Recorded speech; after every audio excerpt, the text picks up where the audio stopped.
Hey guys, tonight we're not setting sail into the rough, chaotic world of pirates. No splittery ships, no questionable puppets disguised as parrots, and no starving sailors arguing over a soggy treasure map that's actually just spilled stew. Nope. Tonight, we're heading into something colder, wilder, scruffier, and, somehow, even more uncomfortable. The rugged world of early American mountain men, the fur trappers, explorers, and professional frostbite collectors who carved their way across the frontier. But before we wander into snow-covered valleys, bear-haunted forests, and campsites where the stew was always a little too mysterious, take a second to like the video and subscribe, but only if you genuinely enjoy what I do here. And leave a comment telling me where you're listening from and what time it is, because somehow it's always 2 a.m. somewhere. And honestly, 2 a.m. is the perfect time to learn why early mountain men needed skills far stranger and more surprising than trapping. Now dim those lights. Turn on a fan for that soft white noise breeze. We're going for a gentle wind through the pines vibe, not a full "you're lost in Wyoming" simulation. Sink into your blanket, get cozy, and maybe tuck your feet in, not because imaginary rats are coming for your toes tonight, but because we're about to talk about men who slept outdoors with wolves, snow, and questionable decisions. Let's pause for a second. Have you ever wondered what it was actually like to be a mountain man? Not the Hollywood version, no shiny buckskins, no perfect braids, no clean faces. I'm talking about the real thing. Chronic dehydration, constant sunburn, unpredictable weather, and hygiene that would make even pirates say, "Buddy, please." Did they actually spend all day trapping?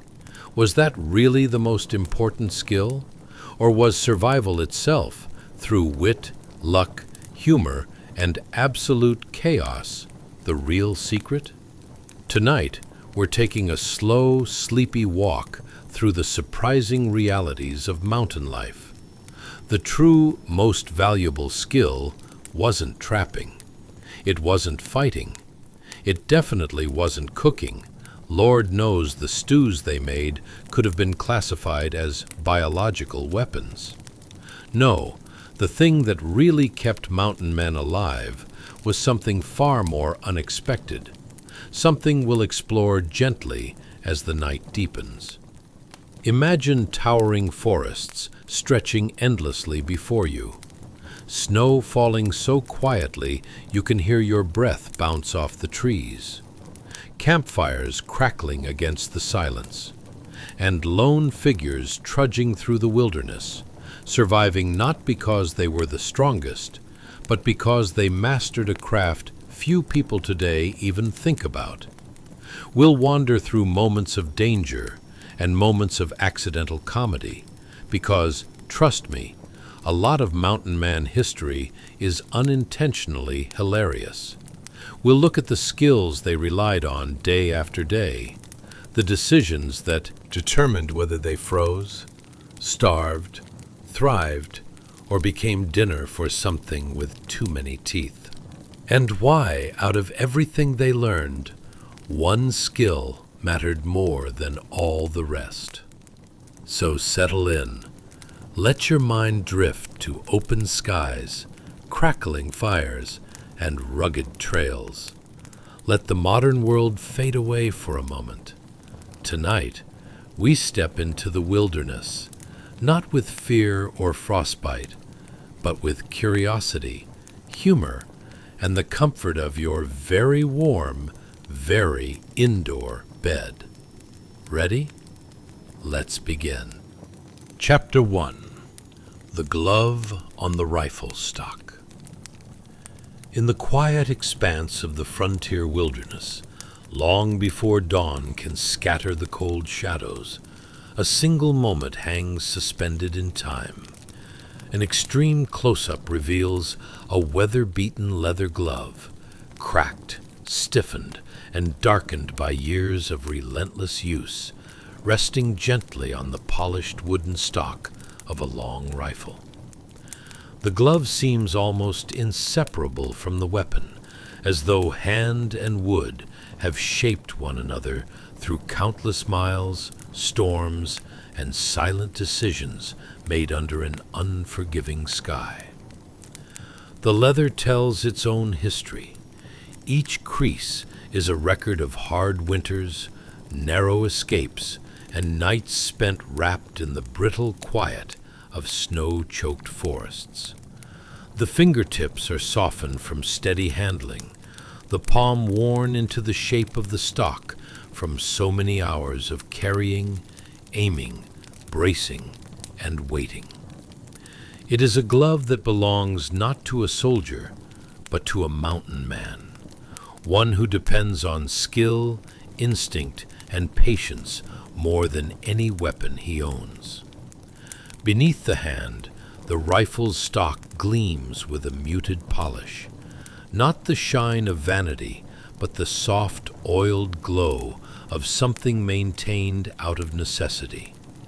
The wood is smooth where it must be, shaped to fit the curve of a steadying palm, rounded just enough to allow for comfort on long treks through the wilderness. The metal fixtures catch the faintest hint of pale light, reflecting it in thin, icy lines. Even without seeing the full figure of the mountain man, you can sense the weight of responsibility carried in this small, focused frame. Behind the glove and rifle, the world fades into a blur of deep greens and white, a snow-covered pine forest dense enough to swallow sound. The trees stand shoulder to shoulder, draped in thick layers of frost, their branches sagging under the heavy silence of winter. A faint wind drifts through the forest, shaking loose tiny crystals of snow that drift down like cold dust. The background is soft, distant, and dreamlike, creating a gentle contrast to the sharp detail of the glove in the foreground. In the frontier, scenes like this represent more than readiness. They symbolize the thin line between life and death, not through violence, but through survival. Every choice matters. Every sense becomes heightened. Every early morning begins with the same question: will skill, instinct, and patience be enough today? For mountain men, the rifle was not their greatest asset. It was merely one tool among many. More valuable than trapping, more valuable than hunting, was the ability to read the land, to sense weather shifts, track animals without disturbing them, find safe shelter before the cold turned cruel. It was the quiet intelligence of survival, the ability to understand the wilderness deeply enough to live within it, rather than against it. The glove on the rifle reflects this truth. It is still, calm, deliberate. There is no rush, no panic, only the steady awareness that every movement must be thoughtful. The wilderness rewards patience and punishes carelessness. A single misstep could lead to frostbite, starvation, or simply becoming one more silent figure swallowed by the snow. But in this quiet moment, nothing threatens. The forest's danger is held at a respectful distance, blurred into soft shapes. The mountain man is not fighting. He is watching, listening, thinking. The glove rests firmly but peacefully, a symbol of readiness forged through experience rather than fear. Snow continues to fall gently, dusting the blurred pines and softening the edges of the world. The light grows slowly, rising behind the distant treetops like a whispered promise that another day is beginning. The glove remains where it is, unmoving, steady, the quiet anchor of a life lived at the edge of civilization, where survival is an art, not an accident. And in this still, silent close-up, we glimpse the truth of the frontier. It wasn't trapping that kept mountain men alive. It was calm. It was awareness. It was the quiet, watchful patience that begins each day with a leather glove resting gently on a rifle's polished stock. Chapter 2. The Mythical Mountain Man Whispers. Hey guys, welcome back to the chilly peaks of historical absurdity, where every flake of snow crunching under your feet might just be the universe's way of telling you, you forgot to pay your heating bill last month. Congratulations, you've just woken up in 1831 during the heyday of mountain man lore, a time when the most crucial skill to possess wasn't trapping wily beavers, but rather, wait for it, navigating awkward social situations around the campfire. Yes, you heard that right. As you shiver under a woolen blanket, possibly a little too close to a campfire that just sneezed out too much smoke, you might find yourself asking, what's the deal with cooking squirrel over an open flame? Or, is my beard really going to help me survive? Or is it just catching leftovers? And hey, ever tried to introduce yourself to a bear while simultaneously asking for its phone number?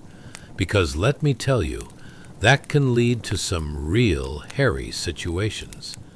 But forget the dangers for a moment. Let's step around the fire and dive into the wild world where leather, musk, and the occasional whiff of regret permeate the air. Now, picture this. You're surrounded by peaks that seem more judgmental than a room full of middle school teachers at a PTA meeting. The snowflakes swirl around you in an elaborate dance, as if nature itself is mocking you, and the only soundtrack to your existence is the howling wind and the rustle of pine needles. Kinda like that slow jam playlist you forgot to delete from last summer. But if you think life as a mountain man is just rugged outdoor fun and free cheese, think again. It's a constant test of wits, guts, and the ability to resist the urge to name every squirrel Fuzzy McSqueakface. Your rugged survival skills? They better be on point, or else dinner might just turn into a lecture on the nutritional value of pine cones, which is surprisingly low. Now, let's talk about that frosted landscape you're standing on. It's pretty picturesque until you realize it's like trying to plow through a mile-long IKEA checkout line, all while being followed by a gang of wolves that probably think your jacket looks toasty. The snow glistens under the sun, beckoning you to explore its depths, almost like a delightful candy store that's also filled with impossible expectations. It's fluffy, yet treacherous. But hey, who doesn't love a little adventure with their impending frostbite? As you tramplingly squish through the fresh powder, each crunch is louder than the average oof you'd emit when tripping over your cat at 3 a.m. It's as if the frozen earth is inviting you to reenact a slapstick comedy scene from your favorite childhood movie, one where the hero inevitably falls on their backside, and it's just glorious. Let's not forget how essential it is to gather wood for your fire. It might sound deceptively simple, sort of like choosing a snack during a Netflix binge, but no, my friend, It's more akin to picking the winning team for the office bowling night. Each piece of firewood has its personality, as if they're auditioning for their big break on Survivor Lumberjack Edition. Some logs crackling with pride, while others sulk, weighed down by unresolved childhood memories of being turned into, well, kindling. And whiffs of wood smoke, oh, they romanticize this drudgery, luring you into thinking you could survive just on the smell of bacon-wrapped dreams. Spoiler alert, you can't. You need actual bacon, which is quite the luxury item out here.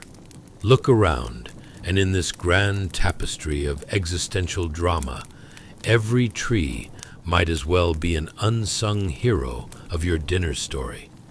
Let's take a moment to admire your attire. You've got on a coat made from the fur of some long-forgotten creature who definitely had higher aspirations, like becoming the currency of peace in a squirrel negotiation. Your hat is probably furry and likely mildly offensive to PETA, while your boots look like they were designed by someone who was going for a savage chic look, but instead got stuck in a thrift shop clearance section. Proud as a peacock, you strut through the snow, pretending you don't see the occasional eye roll from the woodland creatures. Now, let's delve deeper into your daily mischief. You'll soon realize that even nature has its own set of taboos. Ever thought about trying to strike up a meaningful conversation with the wind? Dear wind, why do you insist on blowing my hat off? Is it personal? Dealing with a gusty wind is a bit like attending one of those fun team-building retreats where everyone pretends they're into trust falls. Spoiler alert, no one catches you. They're all too busy launching themselves into laughter.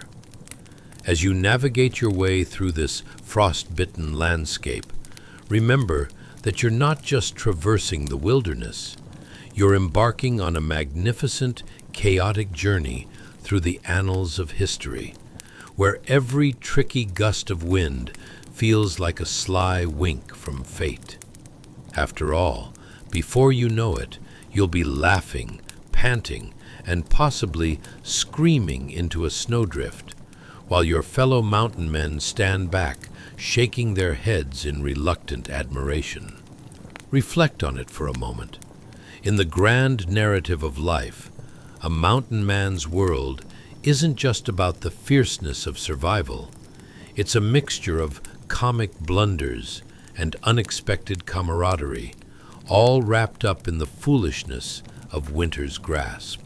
So, breathe in that pine-scented air, smile at the absurdity, and remember, there's always something mildly funny lurking right beneath the surface of every snowdrift, waiting patiently to trip you up when you least expect it. So here you are, dear mountain man, wandering in an era rich with stories, yet riddled with humor. In a world where every challenge is as absurd as realizing you've ordered the wrong pizza toppings 3 times in a row.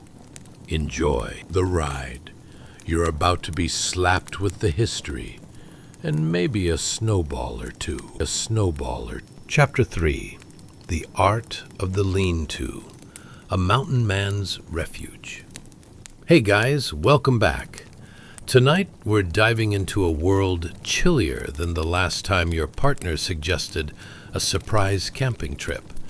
The high frozen valleys where mountain men roamed in search of fur and adventure. It's a tale from the year 1831, where the art of survival was less about catching furry creatures and more about dodging hypothermia like a well-aimed snowball. But before we start, a quick reminder. If you enjoy this mildly absurd journey through history, go ahead and hit that like button, subscribe, or drop a comment about your favorite winter survival tip. though I wouldn't recommend frostbite as a trending topic. Seriously, you might want to keep it relatable. Maybe suggest wearing 2 pairs of socks next time. So, settle in, dim the lights, crank up that fan for a chill ambiance, and get comfy. I mean, really comfy. Picture this. What if your only source of heat was a campfire surrounded by rough logs? What if instead of modern life's stressors, you faced the monumental question of whether to eat last week's trail mix or risk the wrath of a bear? Is your 4-course daydream dinner sounding a bit more appetizing now?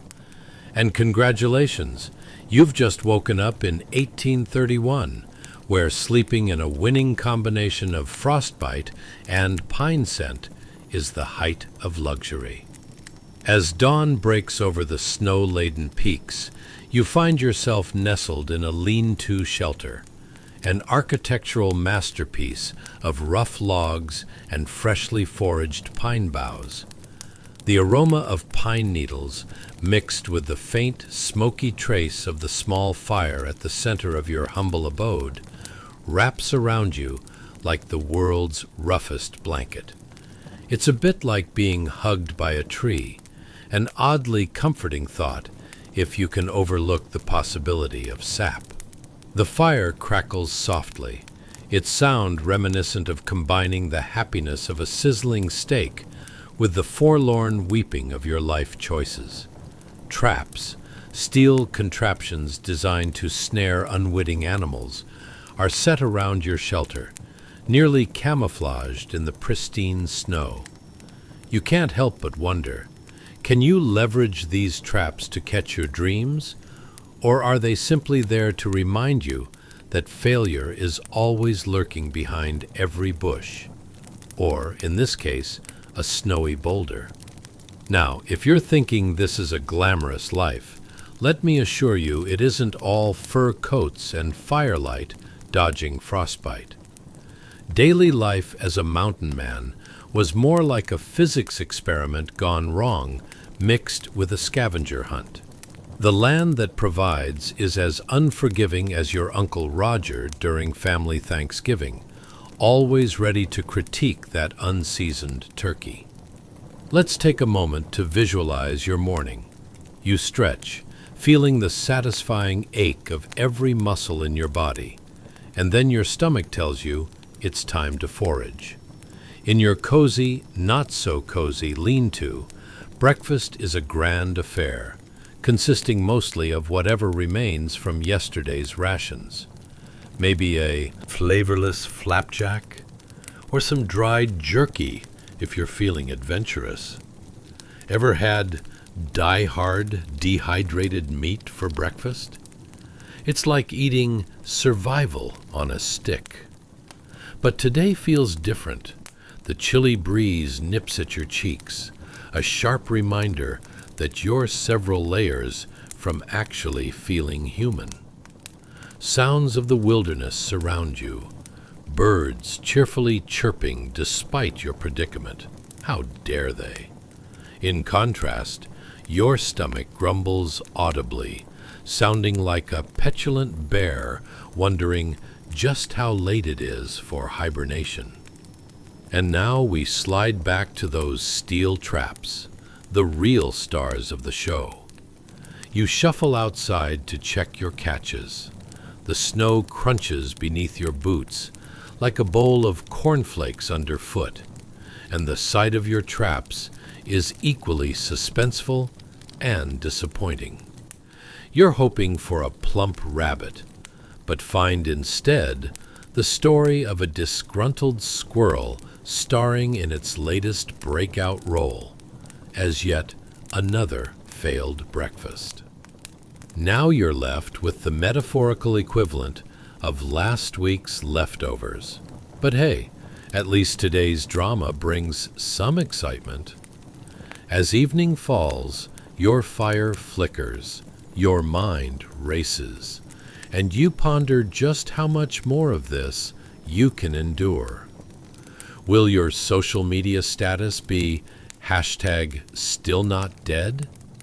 Because, honestly, sharing a hot chocolate with a bear would seem more inviting than enduring another night of frosty awakening. You can't help but find humor in your situation. It's like precisely what your mother warned you not to do. Enter a life of risky choices filled with bite-sized snippets of cold reality. At this point, if you're wondering how you fit into this hilariously dire adventure, just know you're not alone. Fellow mountain men, clad in leather more robust than a tractor tire, often tell tales of woeful traps, some days catching plump game, other days catching nothing but exposure therapy for their souls. Every day is a mix of bravado and desperate hope, hoping tomorrow will bring better luck. You chuckle to yourself, wondering how many less than great stories will end up as cozy legends passed around a campfire long after you've made your exit. So, as the smoke rises above your lean-to, you settle in for another snowy night and contemplate whether you're a mountain man or merely a guy enjoying a remarkable old-timey role-playing game where cold flesh meets ever-atrophying dreams. And here, the wisdom of our mountain man predecessors shines brightly. When life gives you freezing temperatures, sour jerky, and an unyielding sense of isolation, remember to take a moment to appreciate the artistry involved in both survival and humor. A lesson this era teaches through ever-chilly trials and tales. And Chapter 4. The Merriment of Mountain Man Skills. Not just traps, but tales.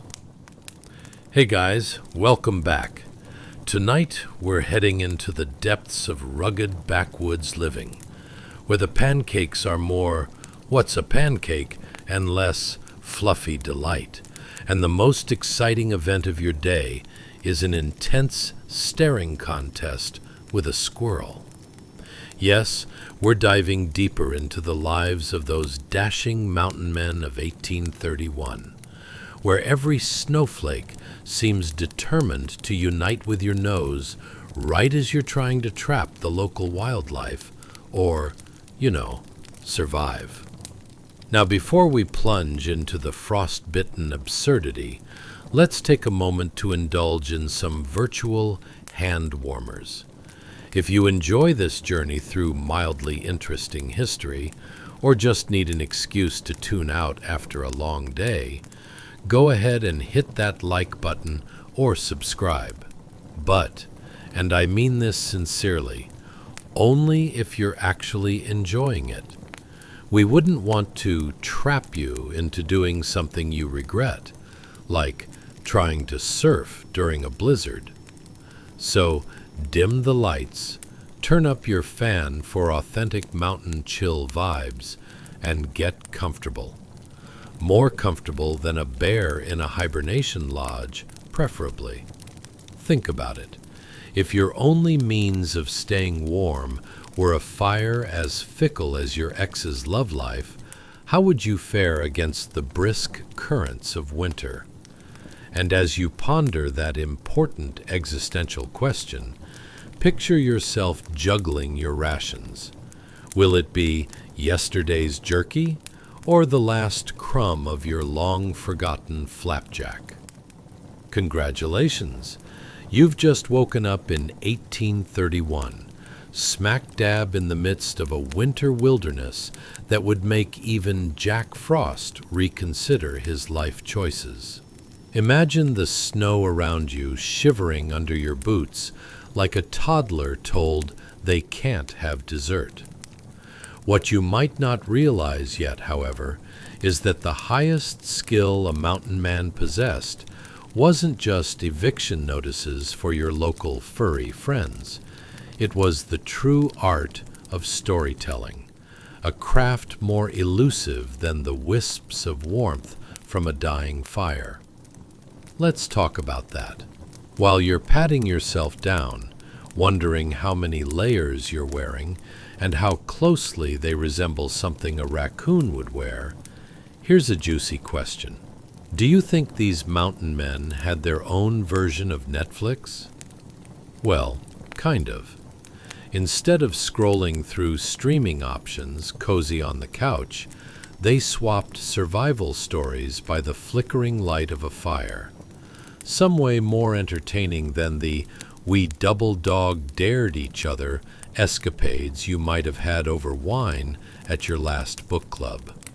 Picture this. It's evening, snow swirling outside like it's auditioning for a role as lead dancer in a winter ballet, and you, dressed like an onion gone rogue, gather with your fellow mountain men. Stories are exchanged, tales of horror and humor, often exaggerated, about the giant bear that almost mauled your buddy, or the rabbit that somehow managed to outsmart the trap so cleverly placed it should have. Received an award for Best Screenplay. Each outrageous yarn adds warmth to your surroundings, conjuring images of bears wearing top hats and rabbits casting judgmental glances. Yes, storytelling was the mountain man's cozy blanket, his version of a virtual hug when the temperature drops colder than a polar bear on a frozen lake.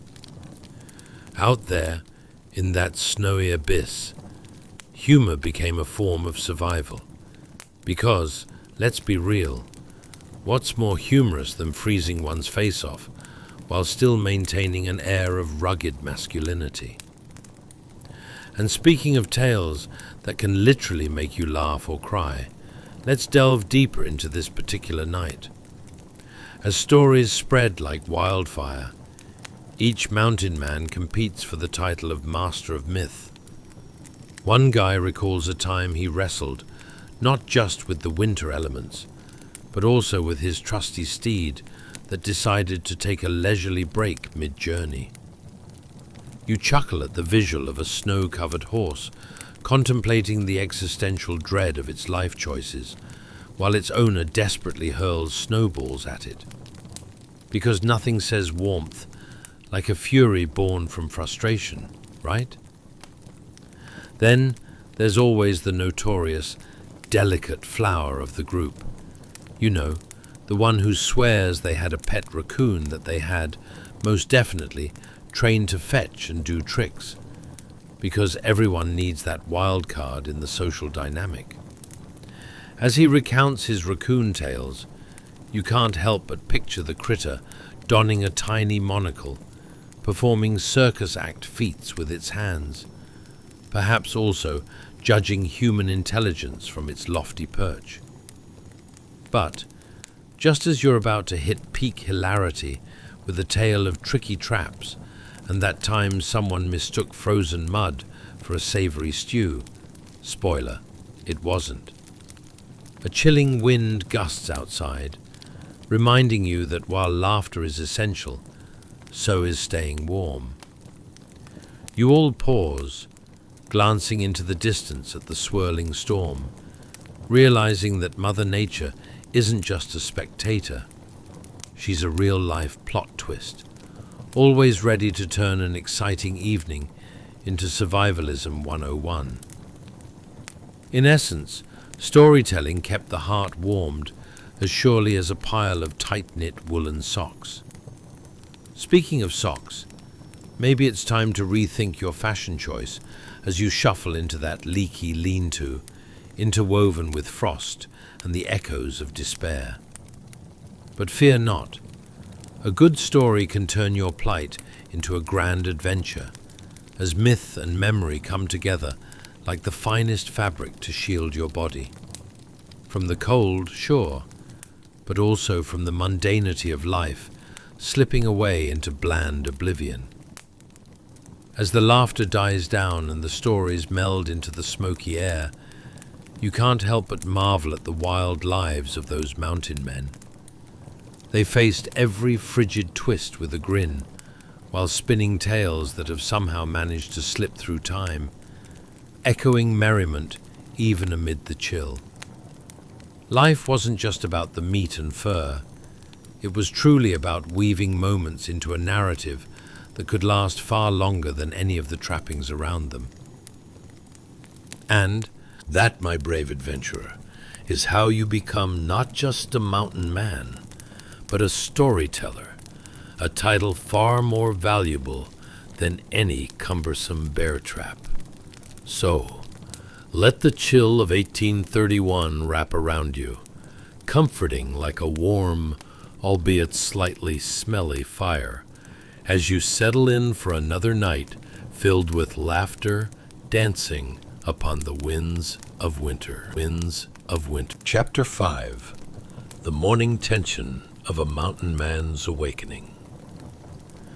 As dawn breaks over the frost-kissed pines, a tranquil silence blankets the clearing, a peace so thick it makes you wonder if the squirrels are in cahoots with the wind to keep their antics a secret.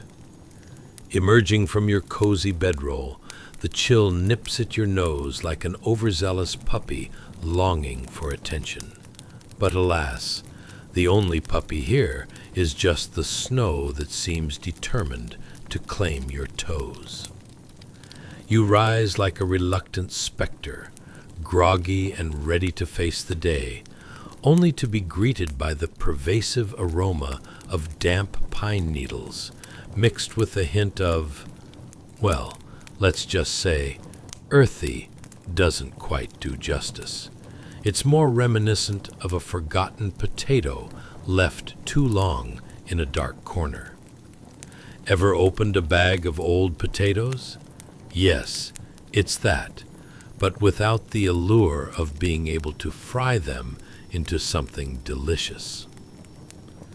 Now, you might think the most dangerous part of waking up in 1831 is being mauled by a bear or grappling with slippery ground that could lead to some impressive acrobatics. Think of it as pre-hospitalization training.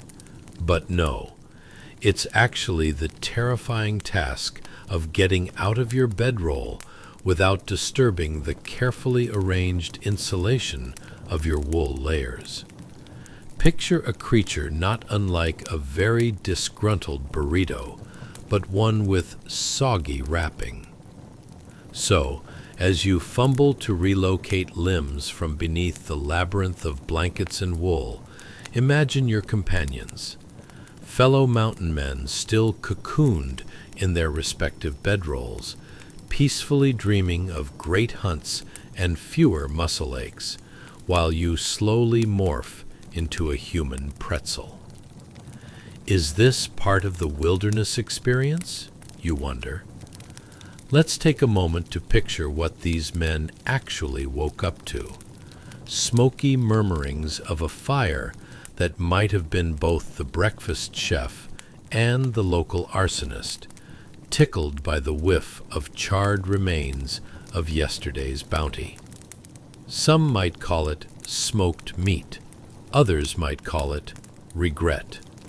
But before you can dwell on your culinary slogs, or lack thereof, there's your trusty camp stove, more temperamental than a three-headed dog at dinner time, urging you to coax it back to life. The first step to turning that rusty hunk of metal into a breakfast machine is atmospheric management. That's right, not fire making, but managing the atmosphere, which is just a fancy way of saying you futz around for half an hour, nearly losing your eyebrows before a reluctant flame appears. Ah, victory. But that flame doesn't just bring warmth, it also heralds an unintended performance of, "Wake up, everyone, Because, let's be honest, getting the fire alight in a tent is basically an enthusiasm contest among friends about who can complain the loudest about being cold, while simultaneously sipping something that vaguely resembles coffee, courtesy of an ocean of boiled river water. You know, the kind of brew that tastes like a frustrated bear did a backstroke in it. Ever wonder how many social faux pas a mountain man had to navigate in the morning? There's that awkward moment when one friend saunters over, still grimy and beautifully rumpled, attempting to reclaim what dignity he lost 8 minutes after stepping out of his bedroll.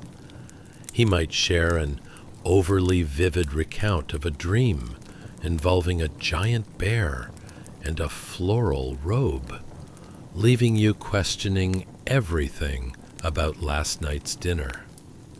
Now it's time to pull on boots that haven't been powwowed with soap since the previous decade. Imagine a species of boot that should probably be classified as a living organism in their own right, having adopted a lovely shade of "that's definitely not leather" due to relentless mud, snow, and what might be the neighbor's leftover stew capabilities. As you hobble around, you take stock of your surroundings. The forest sings the quiet symphony of early morning, the soft rustle of critters going about their business, blissfully unaware of the morning light exposing every poor life choice you've made in your wardrobe. A fine selection of layers that, at this point, could easily represent a failed strategy in camouflage. But as the mist rises, painting the landscape in shades of silver and gray, there's a certain grace to this wilderness life, despite the mounting absurdity of it all. You remember those ever-important questions. What on earth did you eat for breakfast? Where has the elusive bear that swiped your rations gone? And, most importantly, will you survive the day without succumbing to the awkward ice that prevented your morning stumbles from being a world record for mismanaged footwear? With your belly rumbling like a disgruntled grizzly, you start rustling through the meager rations. Is it sausage, jerky, or a mystery pouch that could potentially be a slice of historical reality, which is never truly revealed until it's too late? If history is indeed taught by dietary massacres, congratulations! You have just become a culinary student of survival. So, as you sip reluctantly on that perhaps too adventurous morning brew, you find solace in the fact that you're partaking in a saga much more robust than what it seems.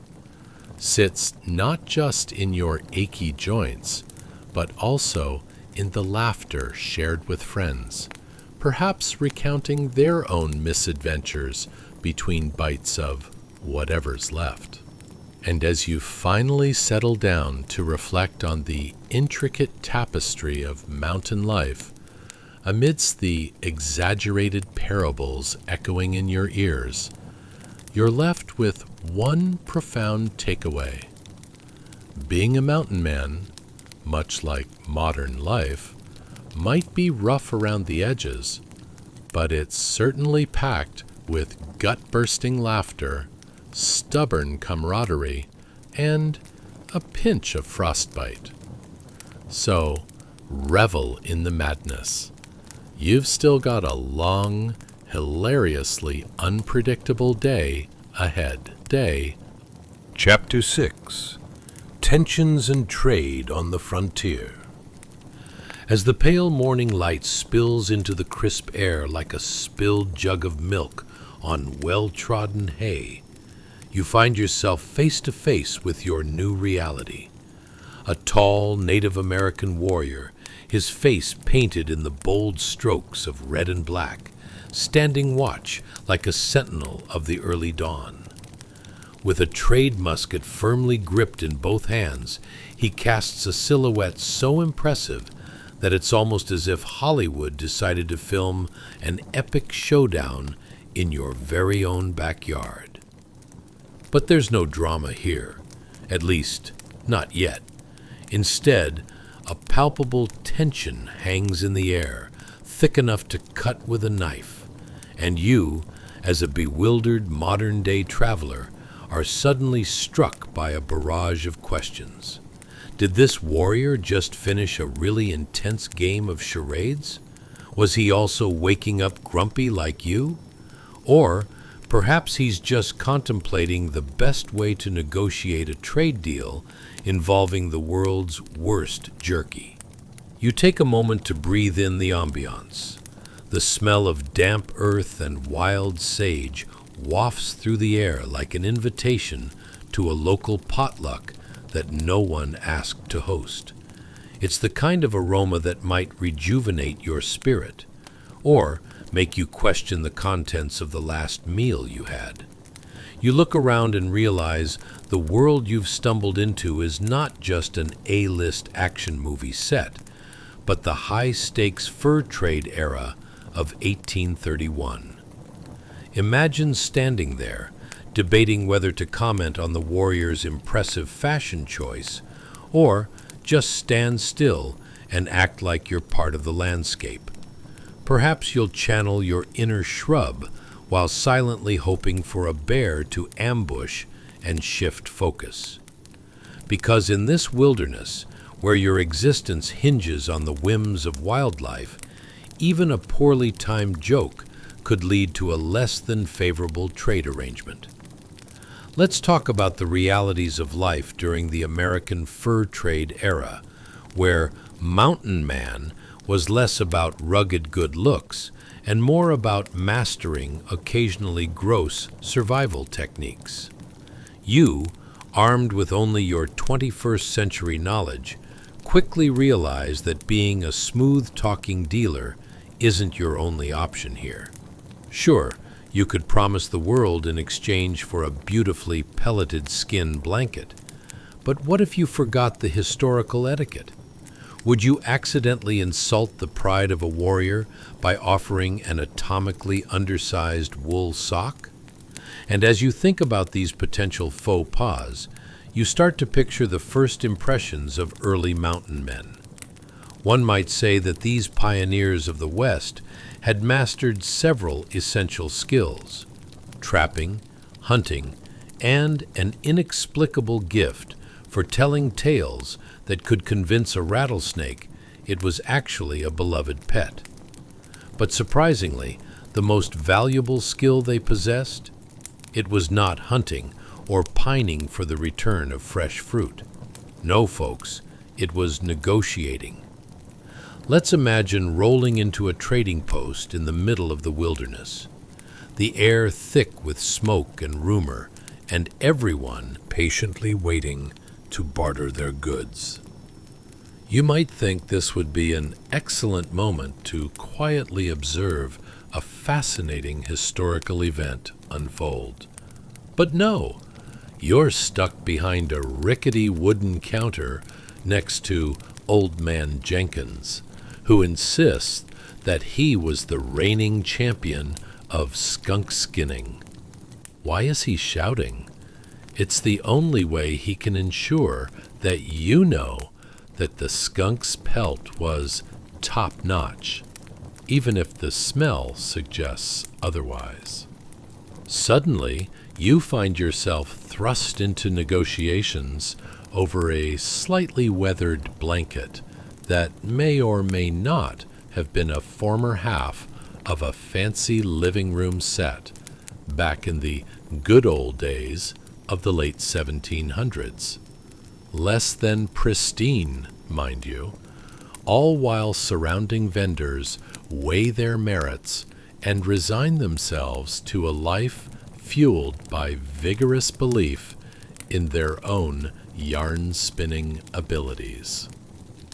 As you stand there, bickering about price reduction and palette choices, you notice our stoic warrior out of the corner of your eye. He gives you a knowing nod, definitely a nod of respect, or perhaps he's just silently judging your choice of military-grade musket from the last flea market. And then it hits you. Maybe trading was less about weighty negotiations and more like an awkward dance where everyone keeps stepping on each other's toes. Imagine the warrior divinely laughing within as you willingly trade away your dignity in the barter exchange for someone else's leftover dog sled gear. You want to call out to him, "Hey, is this really the key to legendary trading skills?" But alas, your modern-day grasp of nonverbal cues comes up short in this historical conundrum.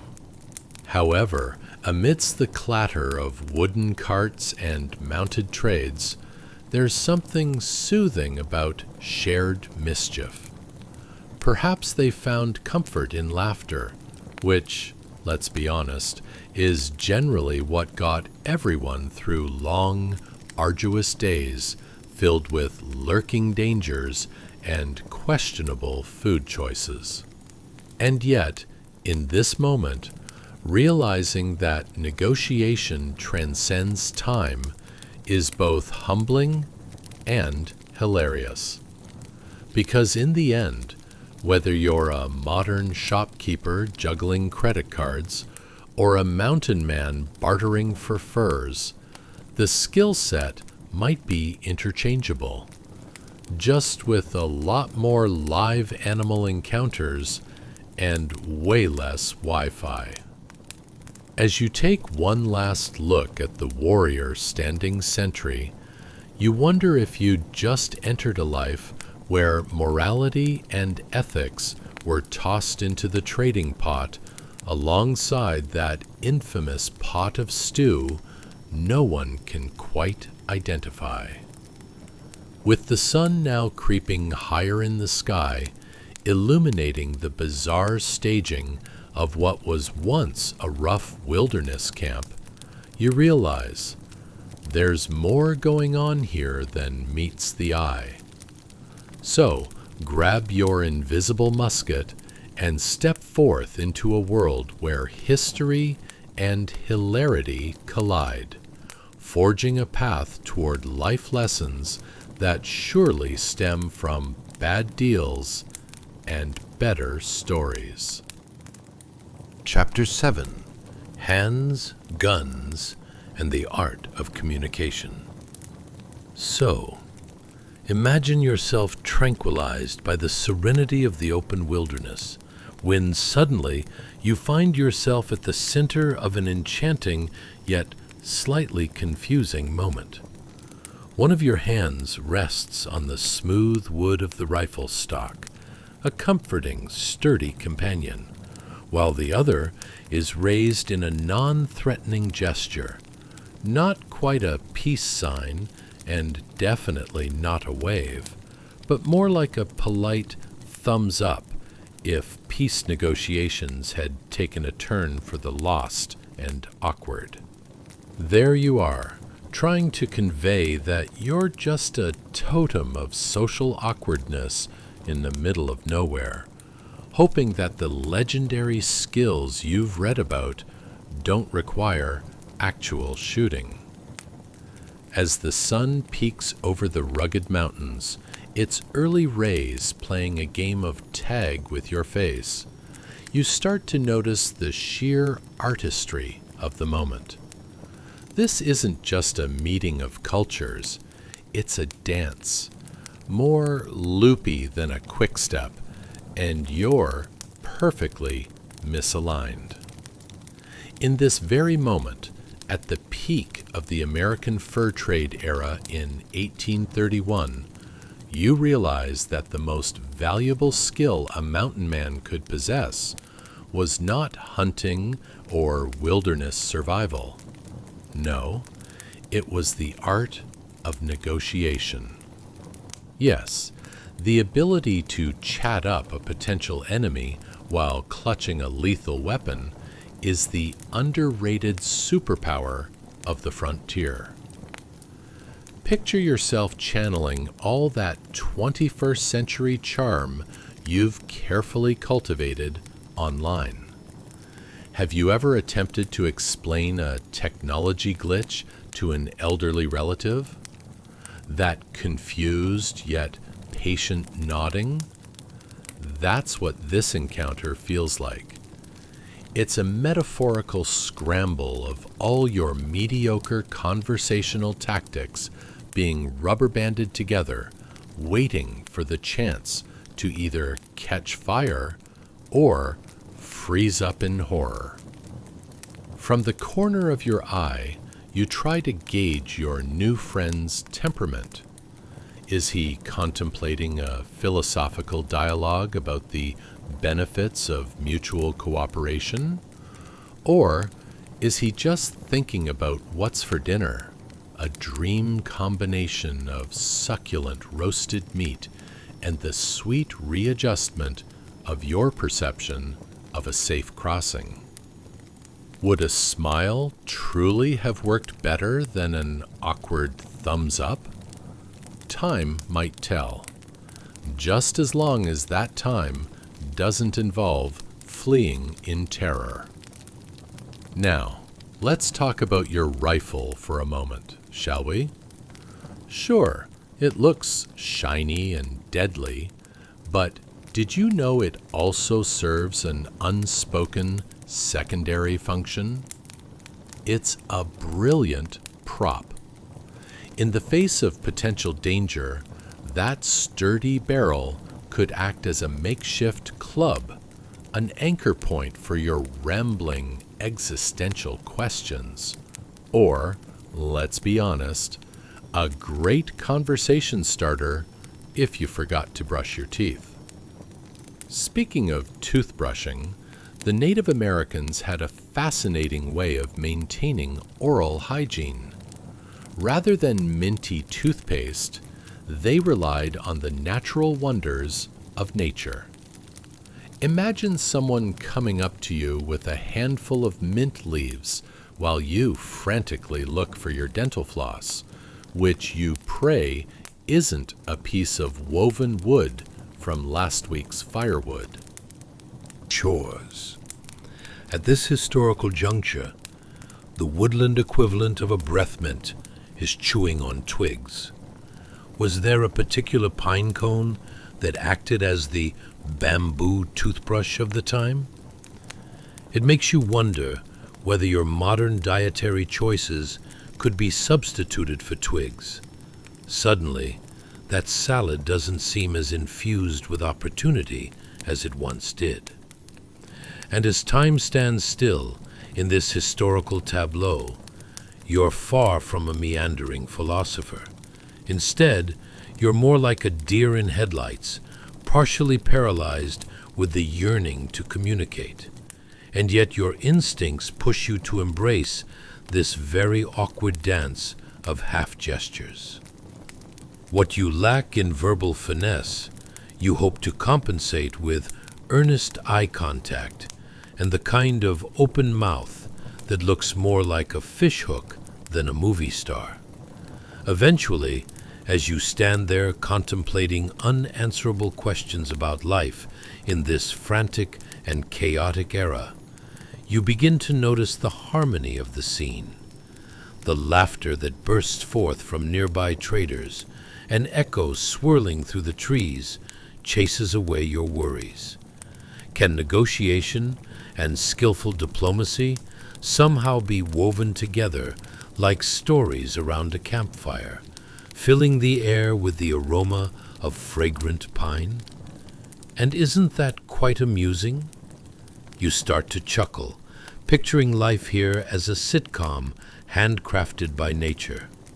Of course, finesse in communication was paramount. Everyone here was playing a part. The Native Americans were experts in their craft. You could sense the centuries of practice behind every gesture, every moment of silence, spoken and unspoken.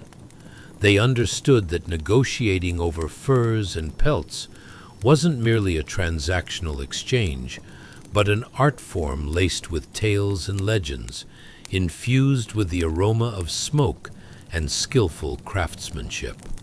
Imagine the collective sigh of relief when someone finally acknowledged that the muskrat pelt really didn't match the winter coat.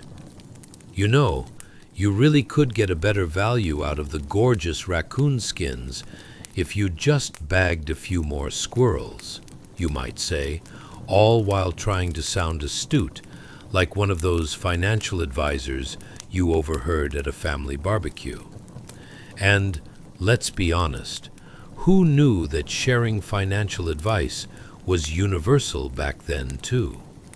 Your imagination runs wild with confrontational banter that both educates and entertains.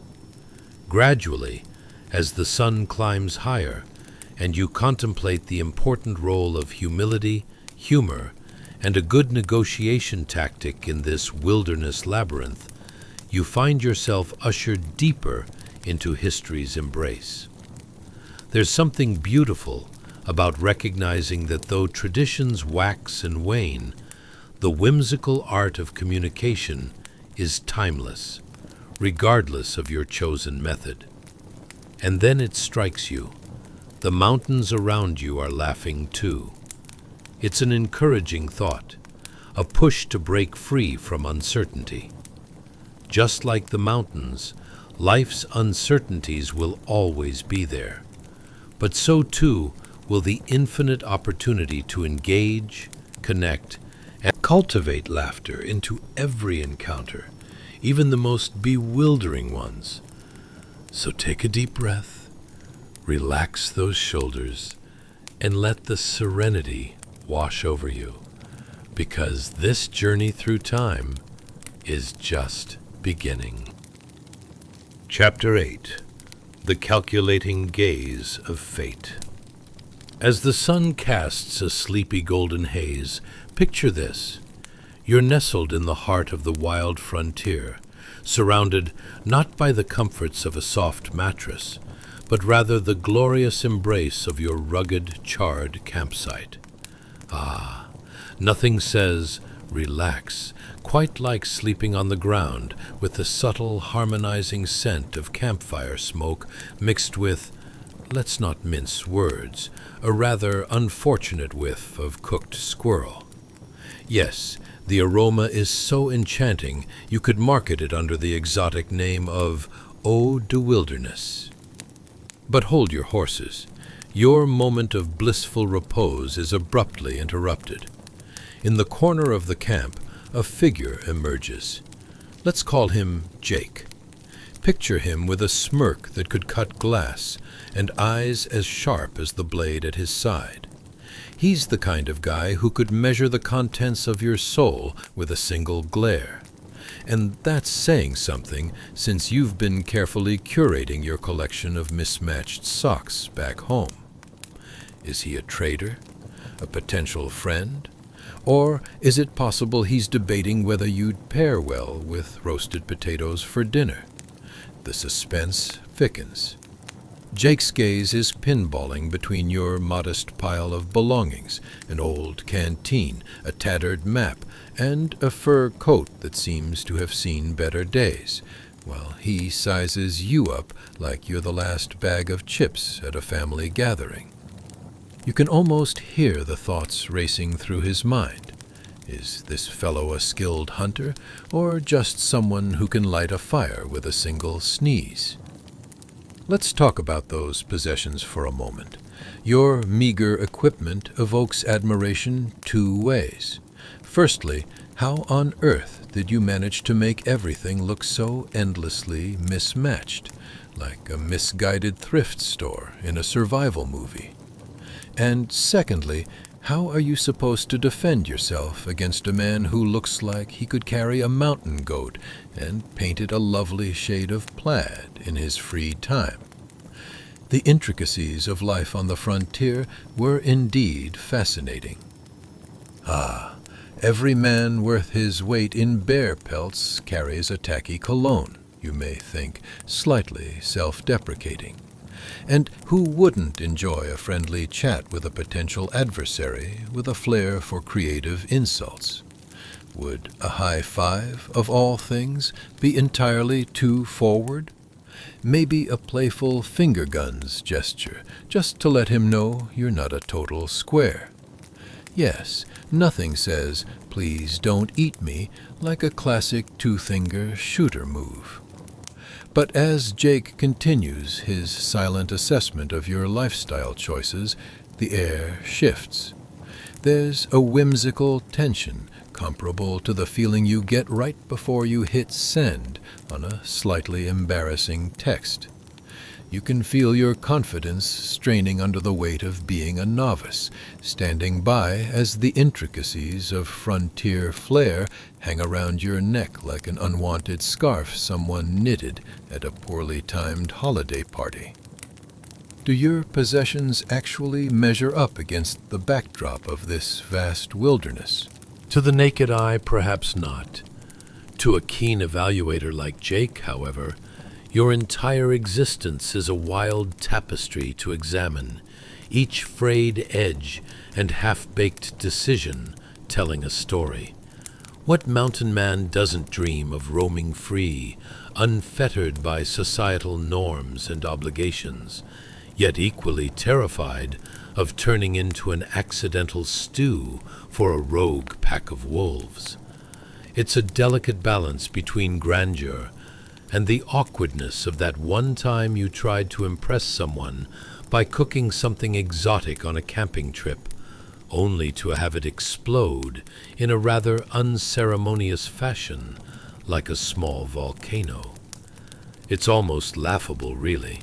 Here you are, armed with wisps of threadbare wisdom gathered from old tales, and at the mercy of a fellow bear wrestler who might just be reading your soul like a bestseller. Did you ever think when you woke up in your own time, wanting to learn more about the past, that this rendezvous would be on the menu? It's like stepping into the pages of a weird novel, where frontiersmen discuss life while trying not to roast each other alive under the sun's invisible yet scalding judgment. As the day drifts lazily onward, there's a certain charm in this wilderness tableau. The crackling flames draw not only the attention of individuals in their respective corners, but also curious critters, perhaps looking for scraps or a momentary distraction from being hunted. Suddenly, a rustle. Is it a wild bear? A crafty raccoon? No, it turns out to just be a startled squirrel contemplating its life choices. How either of you managed to survive this long while sharing the same plot of land is a mystery. But here you are. Wonders never cease. That's frontier life for you, endlessly entertaining and bewildering. Eventually, Jake turns his piercing gaze from your camp to the broader horizon. His eyes glimmer with purpose. This dance of survival is more than a mere contest of bravado. It's a delicate art. In that instant, you realize the sheer absurdity of it all, a solemn yet comedic performance where every interaction comes adorned with laughter, tension, and the possibility of unwarranted companionship. With a shrug and a shared laugh, a comradeship blossoms amid the tactical glares, transforming the tension into an unexpected mixture of frustration and humor, every word at once tinged with mischief and a dash of understanding. It's almost nauseating how you both could find humor even in your most pitiful possessions, like comparing the durability of fur langurs to a pair of unfortunate sandals lost to the wilderness. In the heart of this chaos, aptly balancing between negotiation and camping disasters, you settle into this magnificent spectacle of camaraderie and confusion. And as you breathe in the cleansing whirlwind of your new, chaotic surroundings, you can't help but feel a sense of ease. It's a time when worrying about mishaps becomes part of the charm of the wild, where survival sometimes calls for a hearty laugh and a shared meal, regardless of whether it's human, squirrel, or the remnants of a questionable stew. How quaintly brutal life can be on the frontier. And behold, this is merely the beginning of your thrilling journey through the mountains of time. Chapter 9, The Mountain of Misfits. Hey guys, welcome back to our ever so slightly absurd slice of history.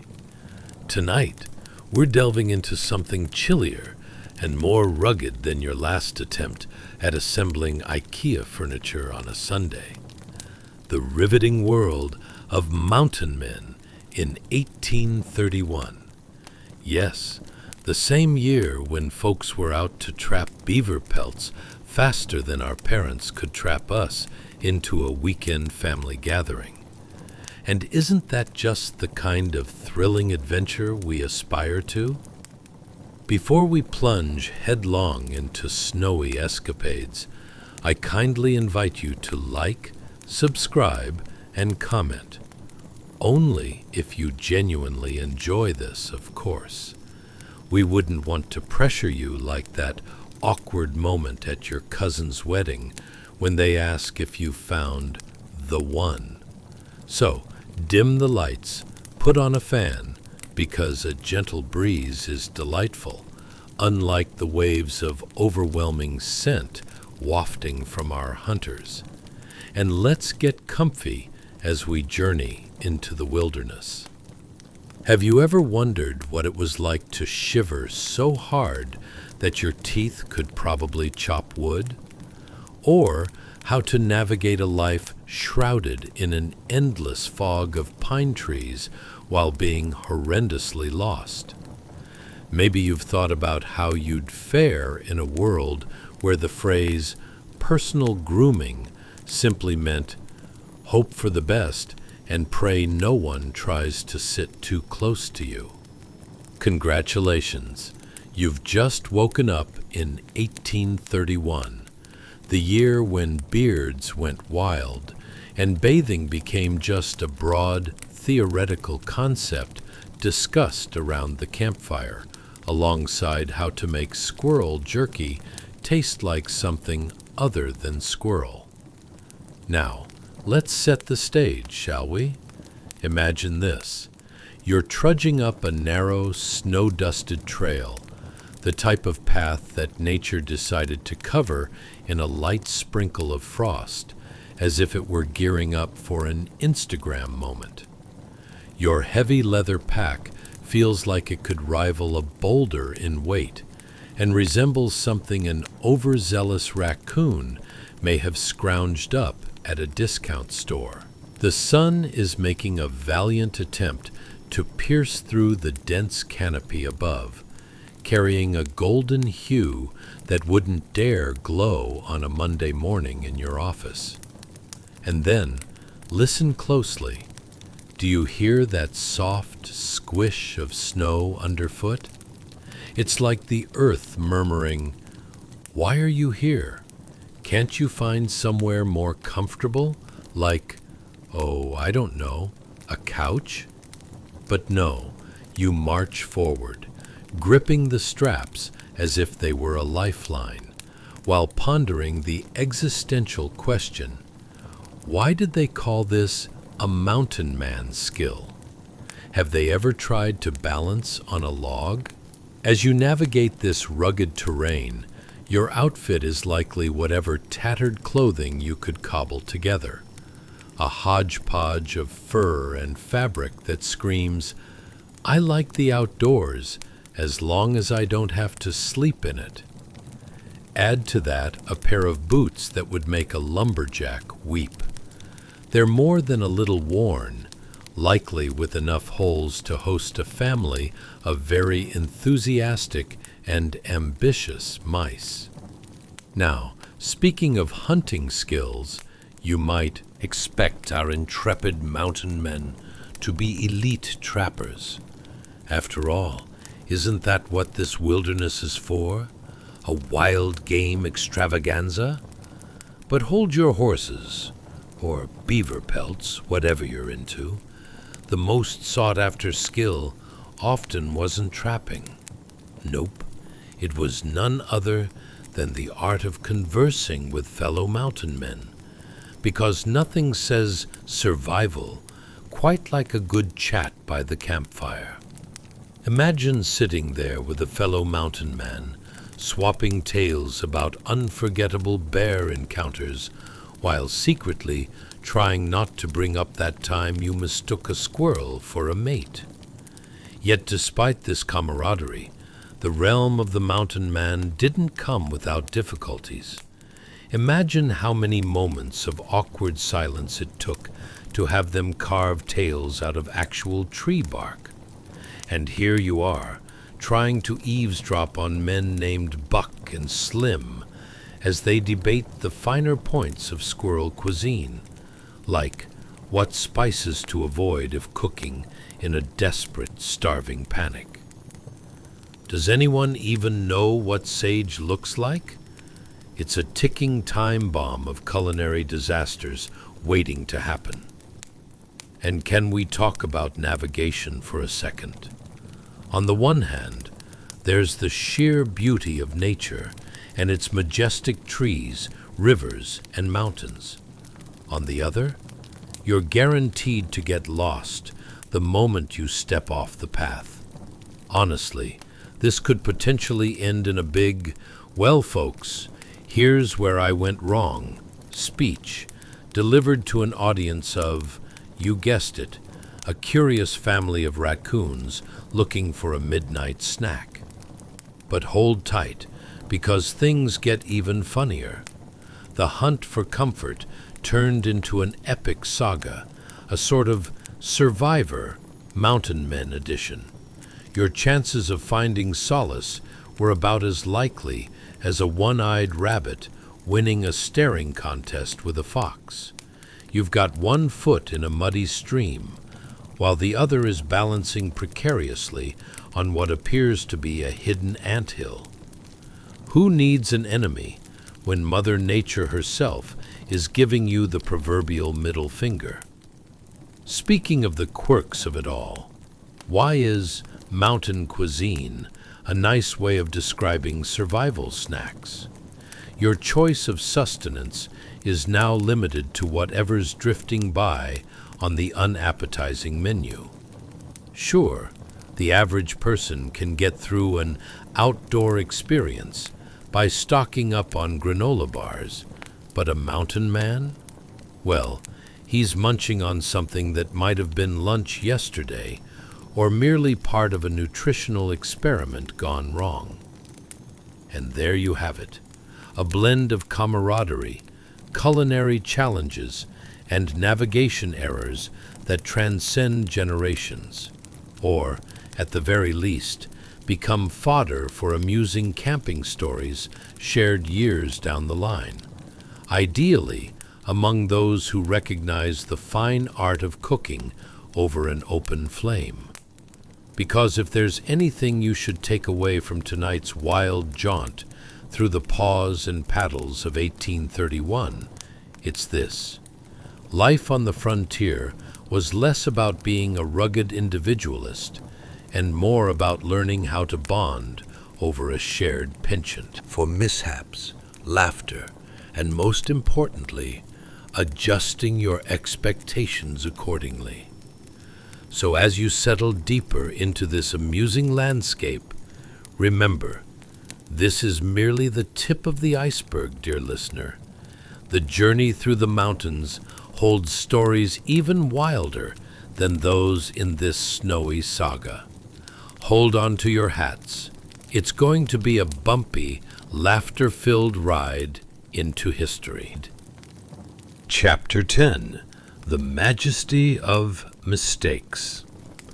Hey guys, welcome back to another wild ride through the whispers of history. Tonight, we're diving deeper into the 1831 life of mountain men, where every oversized beard looked like it had a family of raccoons living in it, and where advanced culinary skills involved knowing which rocks had the best moss for seasoning. Yes, the same year when folks out on the frontier were busily ensuring every squirrel knew whose territory was whose. Before we set off on our journey through the mountainish doodles of the past, I kindly suggest you like, subscribe, and maybe comment, but only if you truly feel inspired. We wouldn't want to pressure you like that awkward silence when someone realizes they've accidentally chewed their cousin's ear off in a thrilling game of who can hold their breath the longest. So, dim the lights, lean back, and perhaps put on a breezy fan, because, let's face it, this history stuff is going to get warmer than an overly friendly campfire. Ever thought about how snuggling next to a pile of smelly pelts might be considered an act of love? Or how the only technological marvel of the day was the wheel, and even that was just newly accepted and still might occasionally run away with your pack mule? Congratulations, you've just woken up in 1831, the golden age of mountain men. Imagine waking up in a world where beards and grime were the height of fashion, and the term self-care only meant not getting too lost while your neighbor took a 10-hour nap.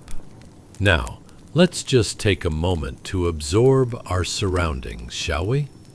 Picture a panorama of vast, untouched landscape where rolling high plains meet distant peaks, and down in the midst of all this serenity, two small figures march like determined ants up the slope.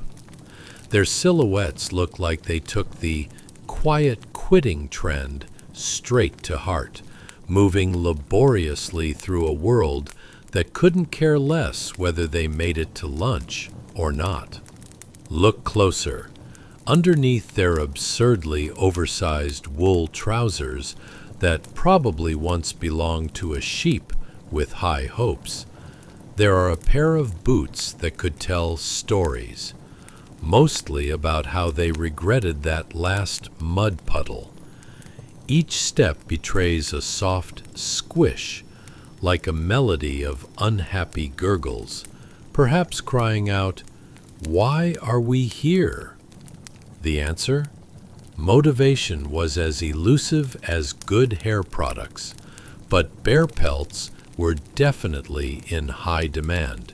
So, forward they trudged. As you accompany our pioneers, allow your senses to reel. Can you smell the wood smoke mingling with the invigorating pine air, laced with an obligatory touch of something? It's familiar, but not quite right? That's probably just the scent of a recent bear encounter, or worse, last month's fine dining experience. Kudos to whoever thought that leaving leftovers out in the wild was a good idea. Perhaps you'd like to imagine trying to use beaver lard as a kind of lotion. It might have been working for the men of the era. But unless your skincare routine is taking you down the rabbit hole of animal byproducts gone wild, you'll probably want to stick to moisturizer that doesn't have 4 legs and a tail. After all, nothing says classy like pulling a full-body lava while praying a bear doesn't think you smell tasty. Let's talk about social life. It sounds idyllic, right? Bonfires, stories, and a rigorous debate over how much salt is too much for squirrel jerky. But hold on. What if your biggest social faux pas was accidentally hitting on a man named Slim, who was more than just a hairy fellow? We're talking a whole league of misfits huddling around campfires, discussing the latest hiking disasters and sharing gossip while figuring out which tree makes a suitable bathroom. And the conversation, it's deep. Ever been at a party where the group is on a heated quest of what's the best way to cook a rabbit?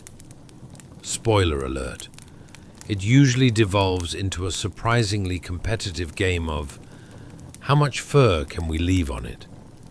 Meanwhile, 200 feet away, a squirrel is judging you with beady eyes, probably because you dropped the last of the pemmican. Moreover, let's bring up navigation, shall we?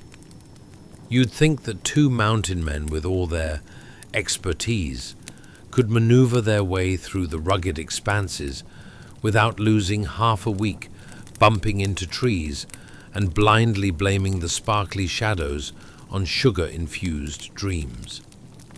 Alas, every wrong turn leads you to an impromptu survival seminar on how to say, "I should have brought a map," surrounded by sheep who wouldn't mind judging you with their unamused bleats. As night settles over the mountains, the landscape transforms into an intimidating expanse. Chilly breezes sweep through the camp, and the cold settles in like an unwanted family member. Suddenly, your cozy sleeping bag begins to resemble a cold, dark tomb. With the echoes of distant howls ringing in your ears, you layer yourself under your meager blanket, made of dreams and an ironic number of beaver pelts. And here's the kicker. If you're yearning for comfort in this setting, well, you might as well be a chicken trying to use a salad fork. It's all a bit of a joke between nature and common sense, really. Every time you fumble for a snack, it's surely there, nestled in the warmth of your own belly button fuzz. After all, you wouldn't want grizzly bears showing up for dinner uninvited. So now, as you huddle down, comfy in the chaos of mountain man life, just know this. It's more about the whole experience of community mishaps, culinary disasters, and a hearty laugh, more than the singular pursuit of fur and hunting.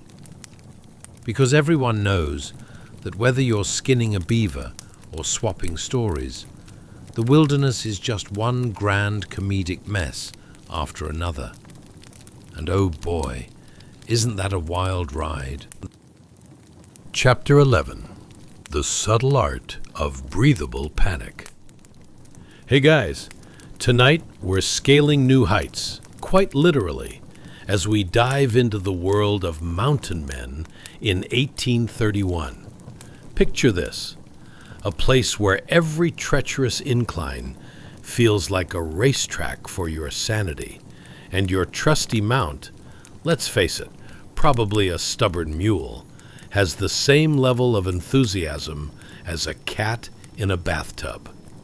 But before we start our ascent into the wild and wonderful mishaps of these rugged heroes, do me a solid and like, subscribe, and comment on this video if you enjoy the journey. No pressure though. I wouldn't want to sound like that awkward family member who asks if you still need more cranberry sauce when you've already gotten 2 ladles full. You do you, my friend. Now, let's set the scene. Have you ever found yourself mid-climb, heart racing, and suddenly thought, did I leave the oven on? Or maybe you pondered whether making scrambled eggs instead of porridge was your biggest life mistake thus far. Imagine a time when anxiety wasn't diagnosed. It was just a Tuesday afternoon. What grand worries rustled through the minds of mountain men? Was it, is this bear glaring at me because I've insulted his intelligence? Or did I just mix up my snacks? Congratulations, you've just woken up in 1831, atop a rocky incline, surrounded by the kind of scenery that makes poets weep, and probably rocks toss themselves about in jealousy. One of our mountain man pioneers stands there, sweat trickling down his bearded chin, staring intensely enough to read the thoughts of passing clouds. But what's he listening to? Intrigued? Well, let's find out. Let's talk about listening, shall we? When you're halfway up a mountain, every rustle, creak, and chirp turns into a dramatic cliffhanger. Our hero pauses mid-climb, his breath puffing like an old steam train in a heated standoff. The chill in the air wraps around him tighter than a grandmother's hug, uncomfortably tight. Eyes squinting, he listens. Is it the wind, a mountain goat, or his own internal monologue spiraling into panic? As he straddles the precipice of existential crisis, he realizes it's not the height that's making his stomach flip. It's the sound of an actual river rushing below, which could mean the townsfolk could be just a day's trek away, throwing a welcome party, or potentially a please don't steal our bears protest. Both sound thrilling in their own right, wouldn't you say? What's it like to rely solely on your hearing?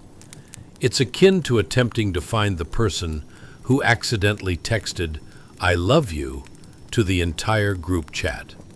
You listen intently, ready to interpret every rustle of the fabric of life.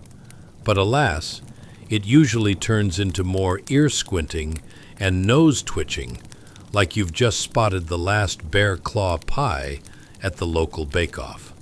And let's not forget the aromatic chaos swirling around him. It's a symphony of scents, damp earth mixed with fresh, pine that somehow hints of desperation, and a hint of yesterday's dinner, which might just be clinging a little too eagerly to memory.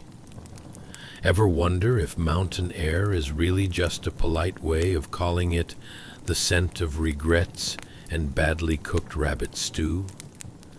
Our brave climber is breathing this all in like it's the finest vintage wine, knowing full well that the true sustenance of life is balancing survival instincts against the culinary nightmares he's bound to face once the sun sets.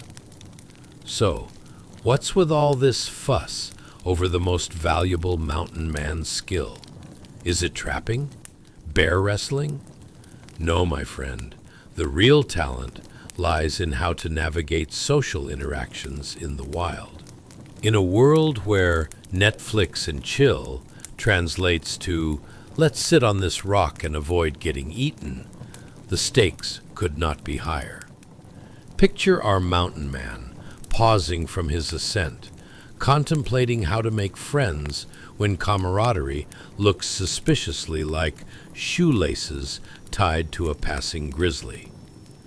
What's the secret code to decipher this isn't a bear trap? Should I whip out my best squirrel joke next to a man who exclusively eats jerky for breakfast? Am I encroaching on their territory? Or is it just every tree in Idaho that seems to have a name now? The mountain life, fraught with these precious moments of hesitation, is filled with potential faux pas.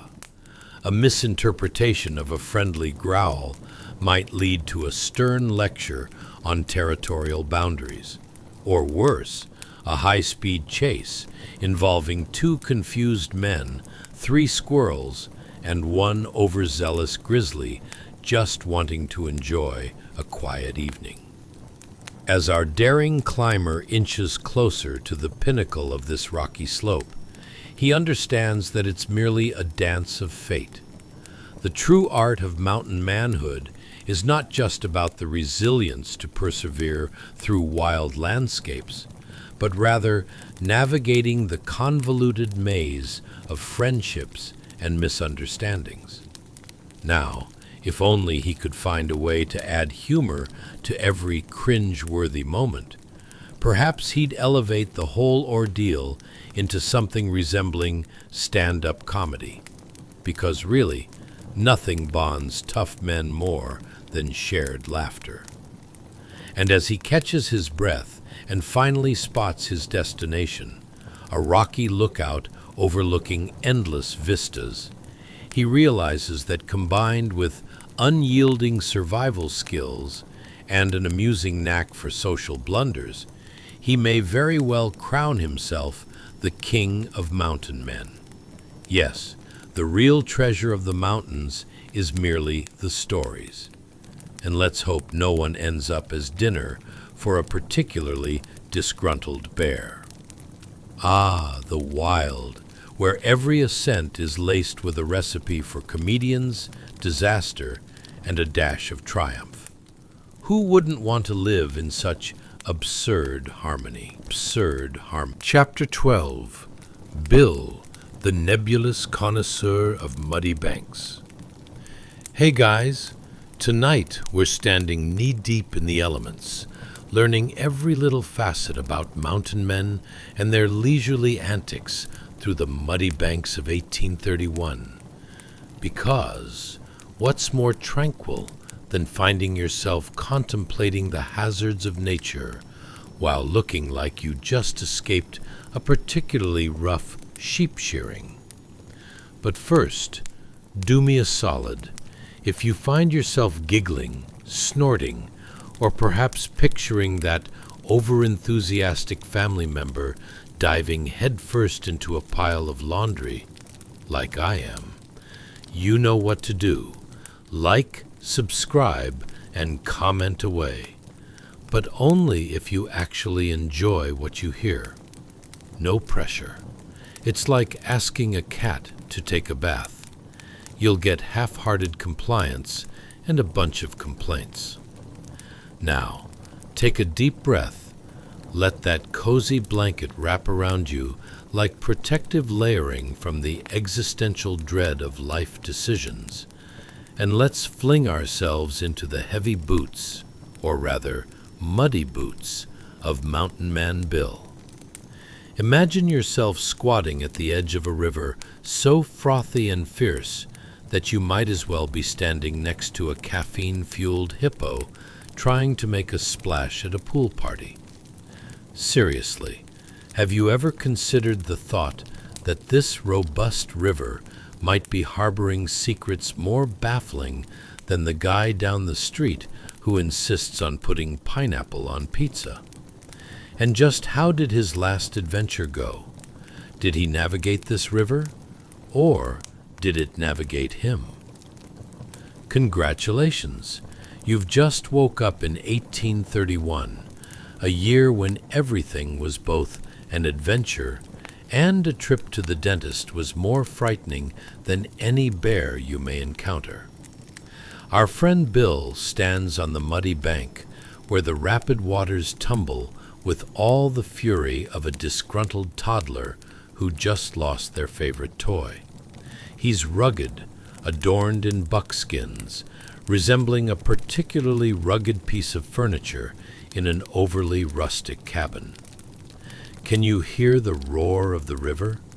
It sounds almost like a chorus of angry bees, but like the type of bees that have had too much honey and a bad attitude.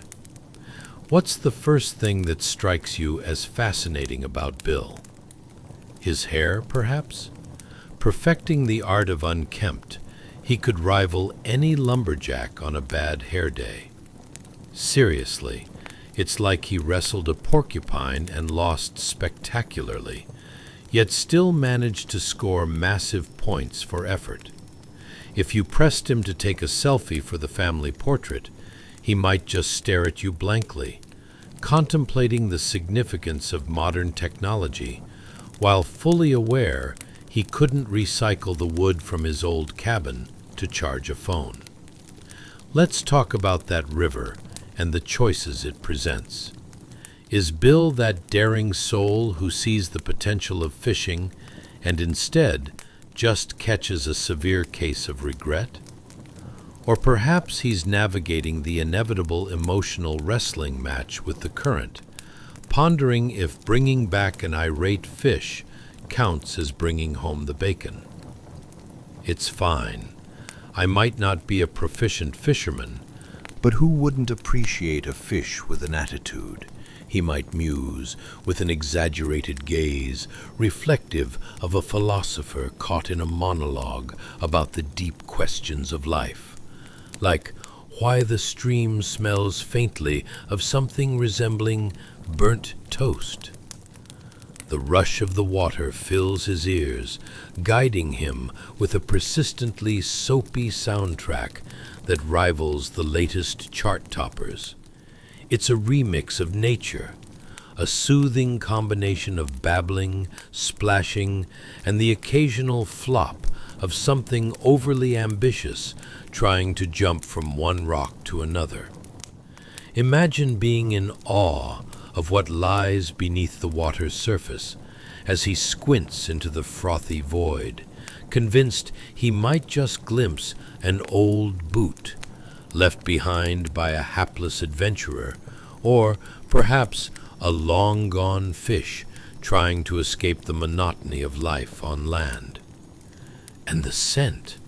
Ah, let's not forget the bouquet of earth and pine, intermingled with something that might as well have been last week's dinner washing down the bank.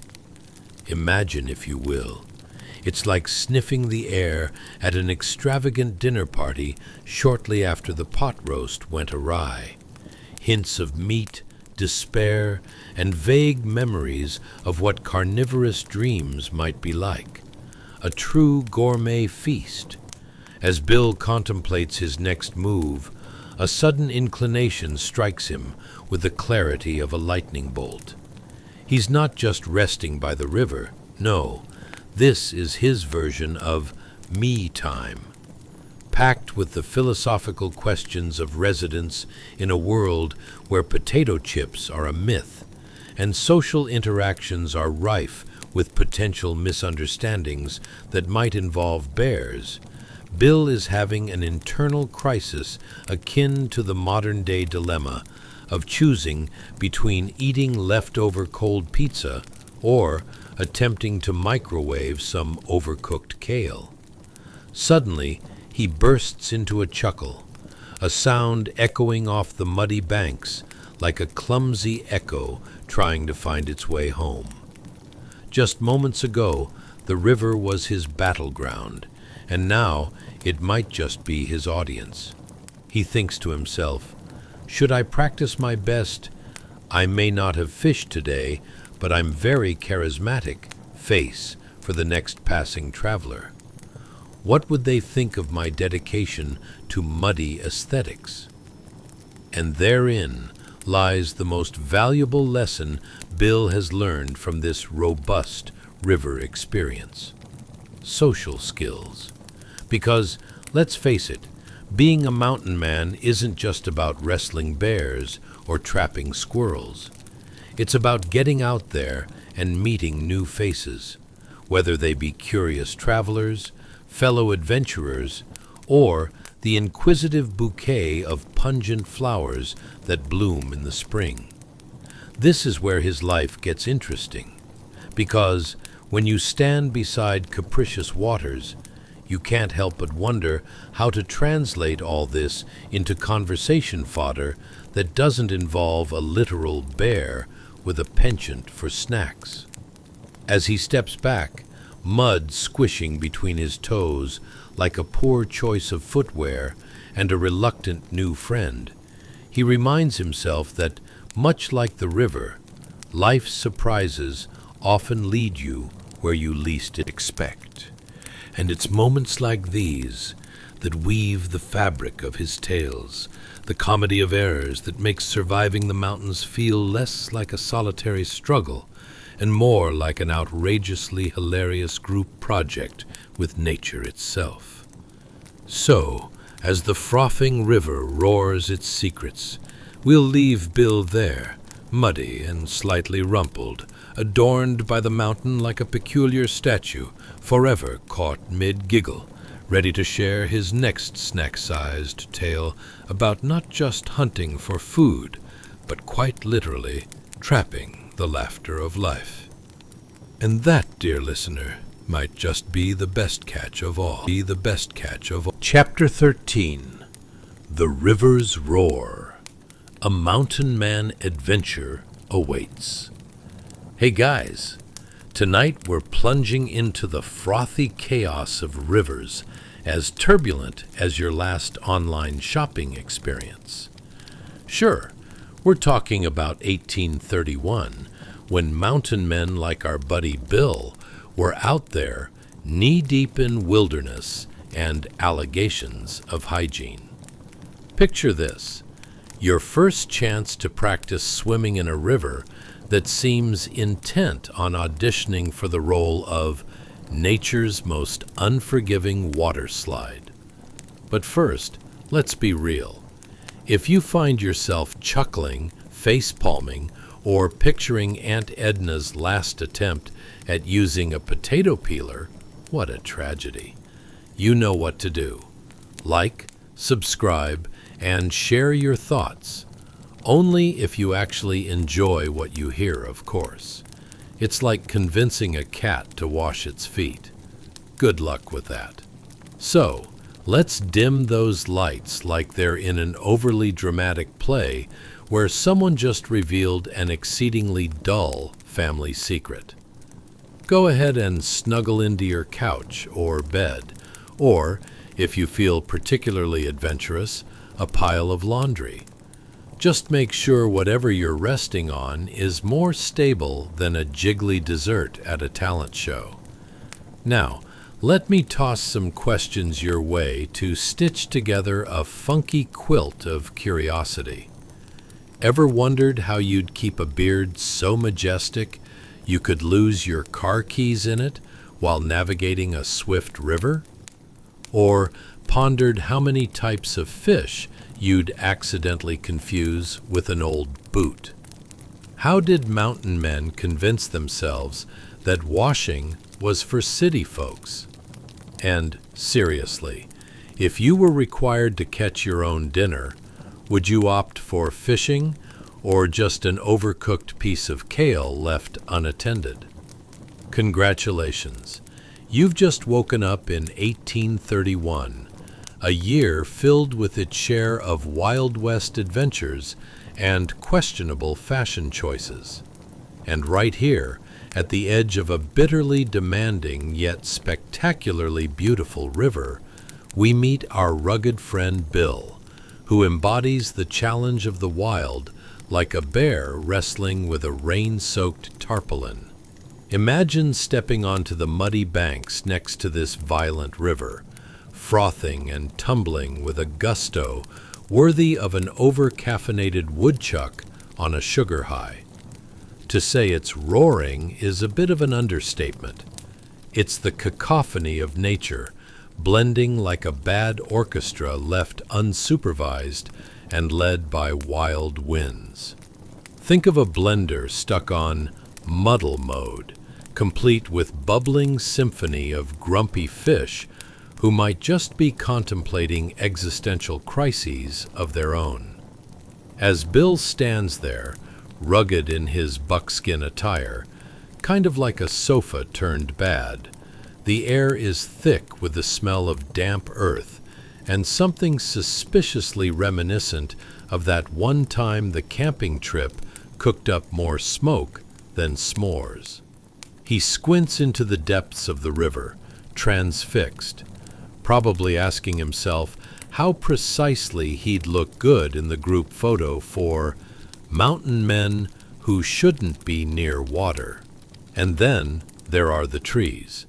Can we talk about the trees for a second? Bent and scarred by past floods, like it's some kind of natural therapy session gone wrong. They wave their branches as if in eager agreement with Bill's questionable life choices. It's the kind of dramatic backdrop that's perfect for an epic speech no one asked for. Let's talk about solitude and wet socks, shall we? Can you hear the water crashing against the rocks? The sound is as confusing as a sibling trying to explain how they lost the car keys while still being grateful the car was parked in the driveway for once. Here, Bill contemplates a most serious question. Is it worth risking his pride trying to fish? Or is he destined for a dinner of mostly forgotten bread and whatever else he can scrounge off the various nature-flavored hazards lying around? Now, every time the current murmurs that enticing sound, like a snooty waiter reciting the daily specials, it gets Bill reflecting deeply. What is he really fishing for? Answers? Fish? Or merely a side-eye from a passing deer or two? It's like trying to untangle your iPhone charger while pretending you know exactly how to fix it, an exercise in futility. Speaking of smells, oh, the olfactory symphony. The heady blend of pine and damp earth intermingles with something decidedly fishy. Perhaps it's just yesterday's lunch washing up on the shore. If you could bottle that scent, the label might read, "Ode to Bill's regrettable choices." Forget high-end cologne. Talk about a winner. But our beloved Bill isn't just here to catch fish or serenade the river. No, he's attempting to establish his social rep as the rugged outdoorsman who can navigate nature's tantrums like a pro, or at least not fall in the water while doing so. Ah, yes, nothing says mountain man quite like a graceful leap into the rampaging abyss, he muses, trying to perfect his balance on a particularly uncooperative rock as it gleefully slips away beneath him. As the sun dips low, casting golden rays more dramatic than a reality show reveal, our friend Bill can't help but guffaw at the absurdity surrounding him. Here I am, having engaged in philosophical debates with a fish, and still no sign of tomorrow's breakfast. His chuckle bounces off the riverbanks. Because at the end of the day, amid the wild wonders and exhilarating hurdles that come from living on the edge of nature's buffet, our mountain man walks away with one critical life lesson. The art of conversation is best learned from not just the sounds of the river, but from the embarrassing stories you carry on your own muddy boots. And that, dear listener, might just reel you in for another day on the edge of unsilent laughter. Chapter 14, The Art of Not Getting Swept Away. Let's talk about survival, as in how not to be part of the swirling chaos that is a river in full bloom. You see, when Bill dropped his well-worn pack onto the muddy banks, it wasn't just another Tuesday afternoon. No, my friend, this was the 1831 version of playing Let's Make a Deal, with nature offering some rather questionable prizes. Picture him standing there, hatchet in hand, as if brandishing a tiny, overzealous sword against whatever adventures lay ahead, because nothing says professional wilderness guru quite like looking slightly bewildered while the world spins around you. The roar of the river was like an excited audience at a bad play, cheering Bill on while he attempted to key in on every delicate nuance of the wilderness. The air carried a waft of moisture so thick it almost suggested that the clouds were having a delightful party, and you, dear listener, were only getting the spilled drinks. Every slosh of the water echoed the very essence of a good old-fashioned hangout, minus the beer, of course, and substituted with something that smells suspiciously like damp bear fur. Now imagine Bill squinting into that frothy expanse, contemplating the logistics of catching dinner while also keeping his dignity intact. Just as a friendly reminder, it was 1831, not the trendiest date on the calendar, and mountain men were basically the pioneers of looking rugged yet unkempt. Think fashion meets wilderness warfare. The fact that he was out there was 1 part bravery, 2 parts questionable judgment, and 3 parts sheer comedy waiting to happen. And then you have these glorious trees surrounding him, nestled and twisted like old gossiping aunts at a family reunion. Their branches swayed, whispering, "Hey, Bill, maybe back away from the water before you turn into an accidental fish." But alas, he had other plans. Armed with nothing but his hatchet and a growing repertoire of questionable life choices, he appeared utterly convinced that wrestling with a river was a perfectly adequate way to earn respect among the wilderness fellowship. The cacophony of crashing waves sent shivers of excitement down Bill's spine until it dawned on him. Grand thoughts of cheeseburgers were quickly replaced by the pressing need to avoid transforming into a very soggy mountain man. Could it be that mighty rivers like this, full of wild enthusiasm, weren't just nature's version of a rock concert, but also an unconventional fishing lesson? "Remember, sport," he muttered to no one in particular, "if you fall in, at least shout, 'It's all part of the plan,' for posterity." His quest for skill didn't stop at fishing, though.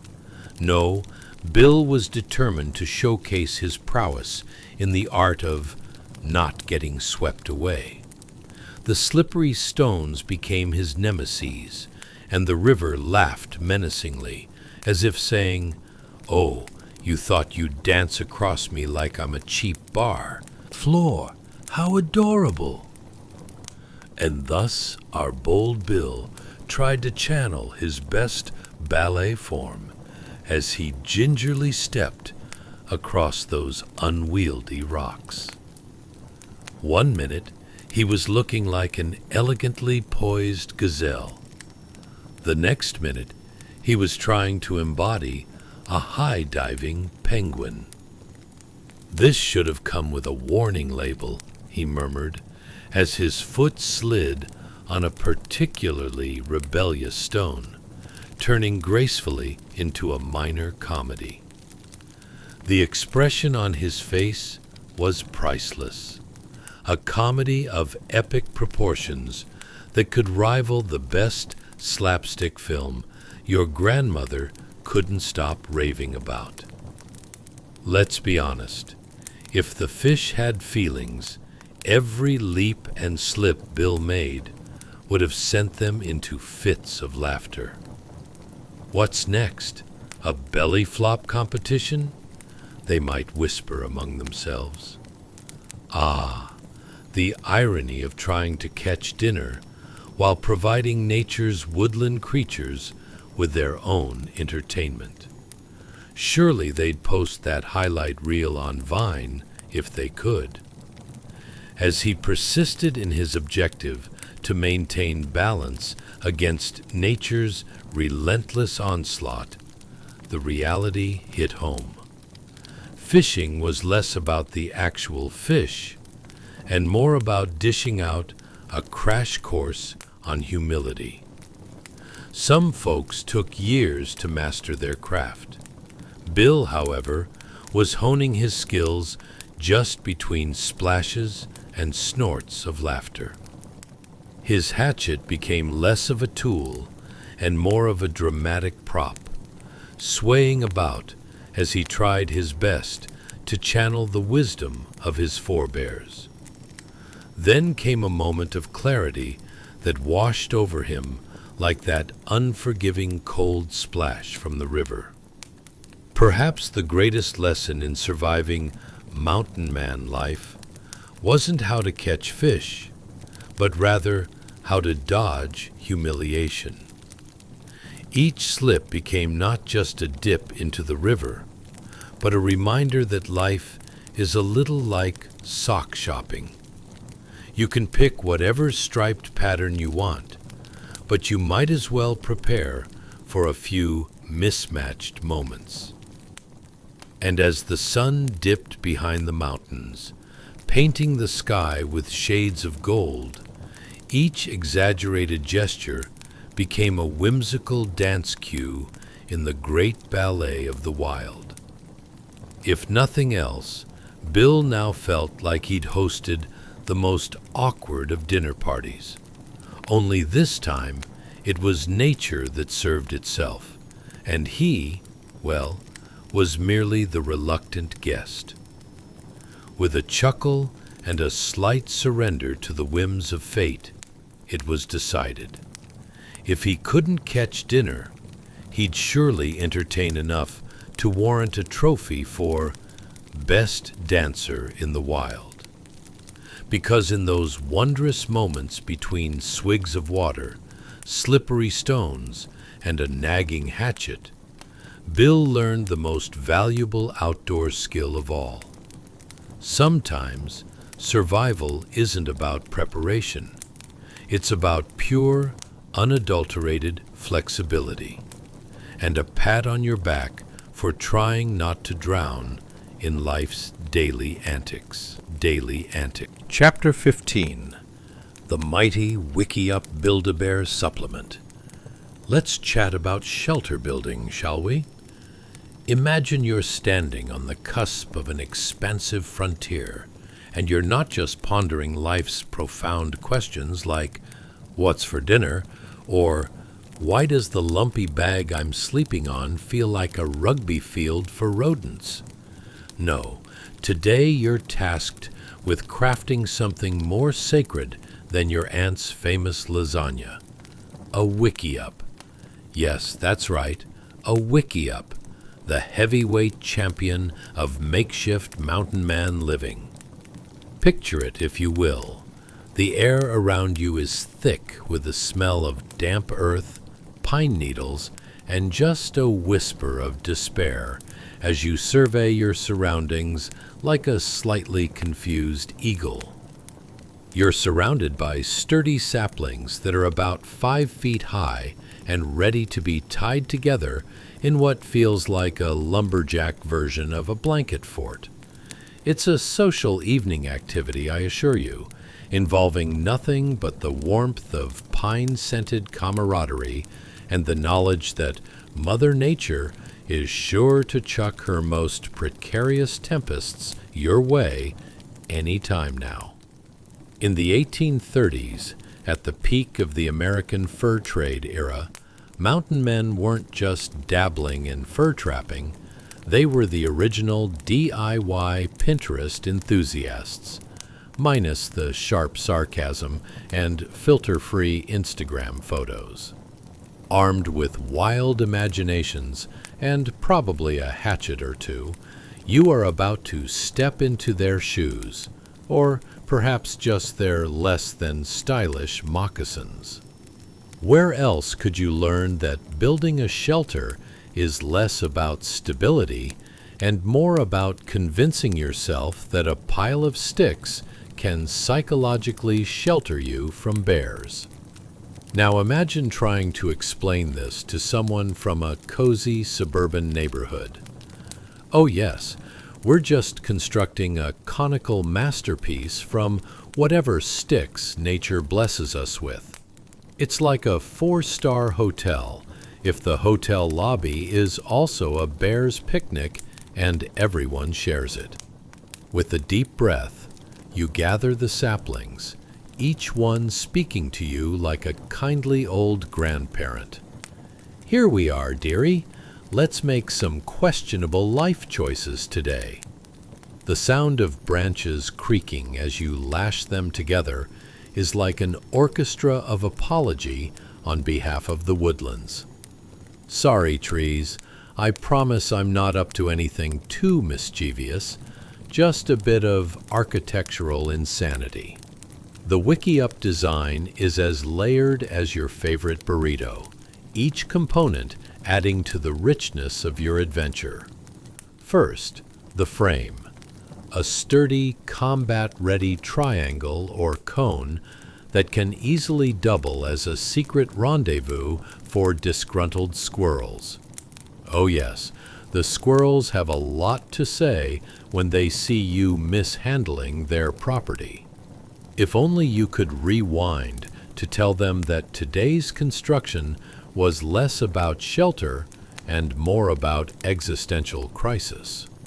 As you start lashing the saplings together, the sound of twine slicing through the air becomes a new kind of music. Do I get points for style, you muse, glancing at your fellow mountain men. Of course, they are busy tripping over their own boots, swatting at mosquitoes the size of house cats, and wondering if their last meal was actually meant for the raccoons that snuck up on them. Creating a roof design is perhaps the most delightful part of this endeavor. Will you opt for a clear view of the sky and the potential for a rogue bird to crash land onto your face? Or go for full-on cozy woodland ambiance? Choices, choices. It's like picking toppings for your Sunday night pizza, but instead you're selecting between tree branches that will either cocoon you in safety or leave you exposed to the elements, as if welcoming a rain-soaked party. Ah, the sweet sound of your dreams being dashed by a rogue downpour. Please take your seats. Let's not forget insulation. That is, if we can refer to scraps of leaves and moss as insulation. Conclusion: being a mountain man is an eco-friendly endeavor, even when it feels a bit like playing "What can I throw at this pile of sticks to make it better?" Just picture yourself cozying up to nature's finest for warmth. Unfortunately, your instincts may not work on the terrifying layer of mystery as to what makes that scratching sound a few feet away. Spoiler alert, it's most likely a raccoon, and I assure you, he's judging your choice of living arrangements. Once your Wiki-Up is complete, and let's hope it doesn't fall down like an overly confident Jenga tower, you step back, admiring your work as you think, "This definitely beats my last apartment with a leaky ceiling." The proud completion of your creation is mere icing on the cake. The anticipation of meeting nature's challenges adds the real flavor. Imagine your fellow mountain men's faces as they try to keep a straight face while questioning your life choices without outright laughing. So, is this where you'll hold your future wiki cookouts? An intimate little gathering, perhaps? As twilight descends upon the mountains in hues of purple and gold, there's a moment of silence, broken only by your stomach rumbling ominously, reminding you that the true adventure has just begun. You realize you've gone from a mere human to a full-on woodland architect. Constructing a Wiki-Up becomes not merely about building a shelter, but about forging bonds, testing limits, and embracing the sense of humor that helps you navigate between the absurdity of your life and the wild laughter of the forest. So, whether it's your first night in the Wiki-Up or merely an exercise in sheer survival, the journey serves a vital purpose. Building, if nothing else, is about becoming part of the bigger joke that is life. A twisty arrangement of sticks and stone, and yes, sometimes even bear fur, perfectly wrapped up in the comforting irony of human resilience.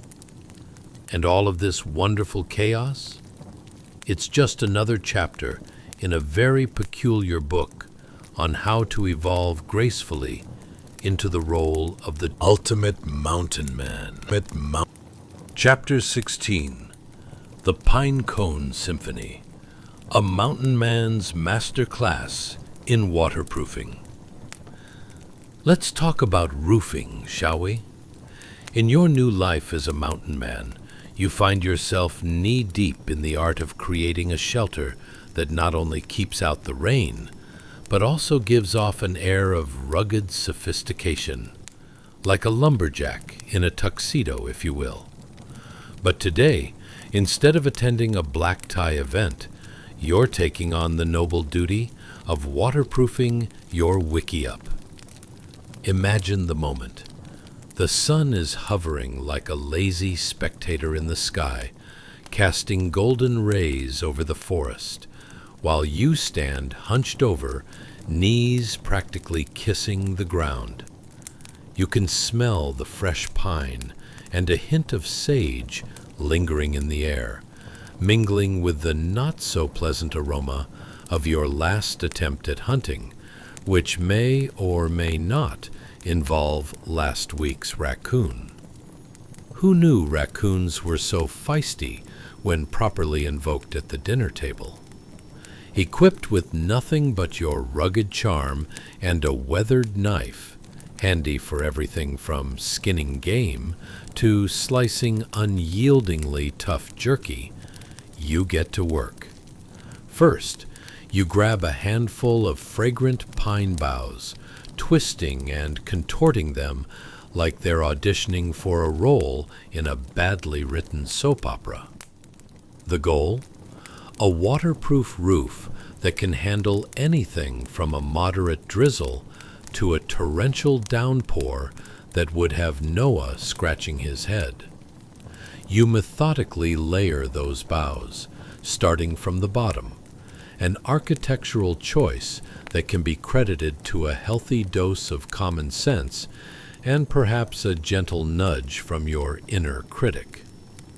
You overlap them like those affectionately unreasonable childhood memories of trying to build the perfect blanket fort.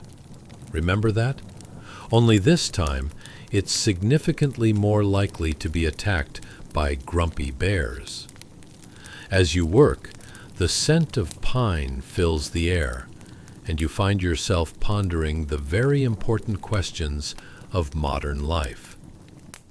What is the deal with waterproofing? Could I apply this technique to my own life? You chuckle to yourself, clinging on to the hope that protecting oneself from emotional storms is not quite as labor-intensive as crafting a roof out of 100 little branches, though it may feel similar. Naturally, you are also curiously aware of your audience, the forest critters perched just out of sight. Was that a squirrel rolling its beady eyes at your engineering skills? Perhaps. The songbirds chap away as if conducting their own critique of your handiwork. Ladies and gentlemen, they chirp, in today's episode, our guest star attempts to create a roof that won't collapse like your hopes of a good night's sleep.